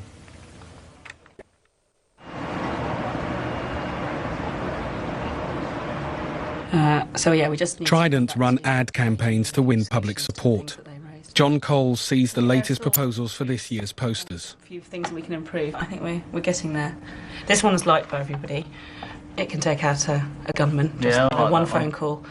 And I don't think there was any changes to that really, other than making the Trident brand more prominent and stuff like that. Yeah, I've got to say, it is entirely different to anything we've done before, and I am quite impressed. Whenever the posters have gone up, there has been a decline in gun crime, and there is improved effort within some of the communities to try and deal with the problem. Obviously, there are going to be some people that we will never, ever reach. Some of the main gunmen will never be influenced by anything we do, whether it's posters or anything else. I mean, sometimes they're not even influenced by the fact they've been arrested. But what we're actually trying to do is get to the community that are on the edge of this type of activity, to the mums, for example, whose son may or may not be at the stage where he's going to become involved in gun crime. And if, through something we do in one of those posters, influences that mother or that girlfriend to actually influence their son, boyfriend, so they don't take that path, then we've achieved something.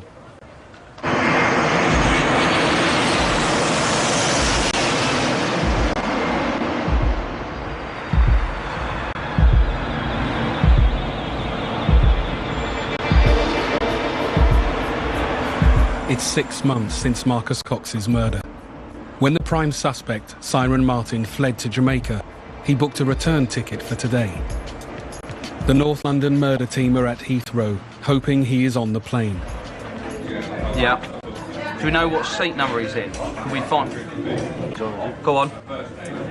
23 Hotel. Beautiful. That's lovely. All right, thank you very much. We're definitely boarded. Lovely. Seat 23 Hotel. So all go. You're number 1, I'll go number 2. We'll go number 3. We'll go number 2, we'll go number 3. He's on the plane, so it means that we can get on with this job, get our interviews done, and hopefully put this to some sort of closure. It's too risky to make an arrest in a crowded terminal, so the team takes Siren Martin from the plane. So we went out onto the plane, and there was Siren sat there, looking all nervous, clutching his passport, landing cards, and his Bible. So I arrested him on suspicion of murder. But yeah, the other passengers were quite surprised, to say the least. He was handcuffed and then transferred into that van there. Mind your head. It's a freezer. We just don't look at the Caribbean. Siren Martin is not the usual Trident suspect. He's never been in prison and isn't known to carry a gun. Where am I? Which station am I? Take a guess. If you guess, you leave. No. Collindale Police Station. All right. Your Bible. All he's carrying is a wallet, his passport, and a Bible. Sorry, just had a long flight. Are you thirsty? Yeah. Are you hungry? No, You're not. What do you want to drink? Water. Water? Yeah, please. Oh. It'd just be tap water for that, do you? Yeah. Cold, yeah? Siren Martin was kidnapped and held to ransom by Marcus Cox 6 weeks before his murder. But in interviews, Siren is reluctant to talk about it. How did that incident affect you? No comment. Your mother has stated that you changed in your personality so much that in her opinion you were like another person. Is this true? No comment. Your mother's also stated that you took to wearing a bulletproof vest frequently, even in the house. Is that correct? No comment. Now, we've recovered a gun that was next to Marcus Cox. Did he pull a gun on you? No comment. Did he try and shoot you? No comment. Damien Brown, the suspected accomplice, also refused to comment in interview. But then he gives Trident a remarkable breakthrough. He tells them his version of what happened. My client has a statement to read at this point. Okay, you're going to record it? Yeah. Right now? When you're ready. In your own time, Damien. In your own time. I was in Tottenham High Road shortly before 8 p.m. on March 5th. I had gone there to buy chicken for family dinner. Siren came with me to show me where it was. I had absolutely no idea that he had a gun with him when we left. While I was waiting for the order in the chicken shop, Siren said that he could see the person who had kidnapped him. I could not see who he was looking at, but he started to approach a blue BMW. The driver of the BMW got out the car, produced a gun, and aimed it at Siren. He pulled the trigger 3 times, and I presume the gun was jammed because nothing came out. I then saw 2 shots fired in the direction of the driver, who ran across the road, followed by Siren. I went to look at the car because I was concerned there may be another weapon inside. The keys were still in the ignition. I took them out and locked the car for everyone's safety. I ran after Siren to find out what was going on. At the corner of the street, by the tattoo parlor, the driver was laying on the floor. Siren had disappeared. That statement is in my handwriting, but my client has signed it, dated it, and timed it to confirm that he agrees with the content. All right, if you go with DC Smith there. All right. Okay, mate. Thank you. Damien Brown has bravely confessed his involvement in Marcus Cox's murder. He claims he saw Marcus Cox try to shoot Siren Martin outside the takeaway, but the gun failed. He said Siren Martin was also carrying a gun and chased Marcus Cox up Tottenham High Road. Damien Brown admitted being the accomplice seen removing the keys from Marcus's abandoned car. After 6 months of complex investigation into 7 suspects who each had a motive, Trident had the right men. Anyway, this time of night we can get a bottle of Dom Perignon. You're all right, mate? Okay? Yeah, man. Hold up. Huh? Hold up.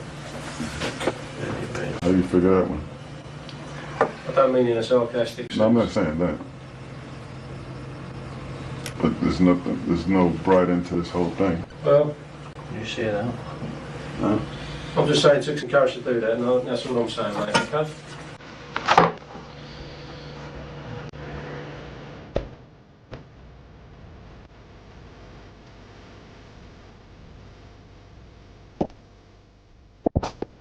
"15 months after the killing, Siren Martin is on trial for murder. Siren admits he's killed Marcus Cox. He said he had a gun. He went out wearing body armour, and he went out intending to kill him. And his defence to this is he's through the being kidnapped by Marcus.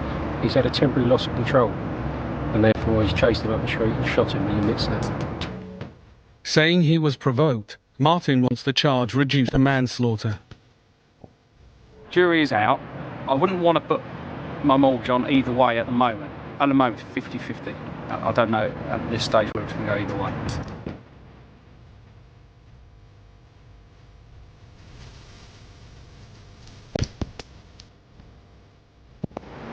The jury considered the evidence, then return a verdict.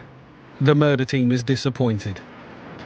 The jury have found him guilty of manslaughter rather than murder, and that's their verdict. 12 members of the jury unanimously decided that Siren was duly provoked. So, we've got to live with it and move on to the next job. Siren Martin was sentenced to just 8 years for killing Marcus Cox. Trident are appealing for a longer sentence.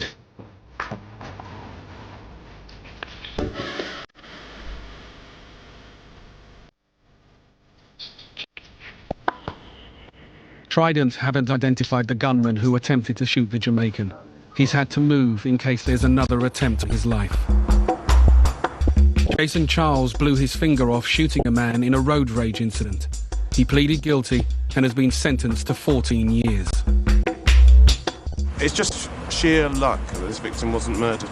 Sheer luck. Jason Charles could have been convicted of murder today. It's another gunman off the street, which is good, and it's another good result for Trident.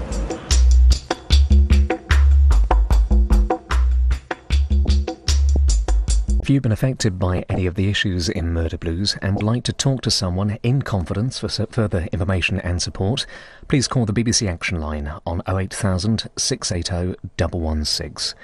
Calls are free and confidential. The lines are open every day.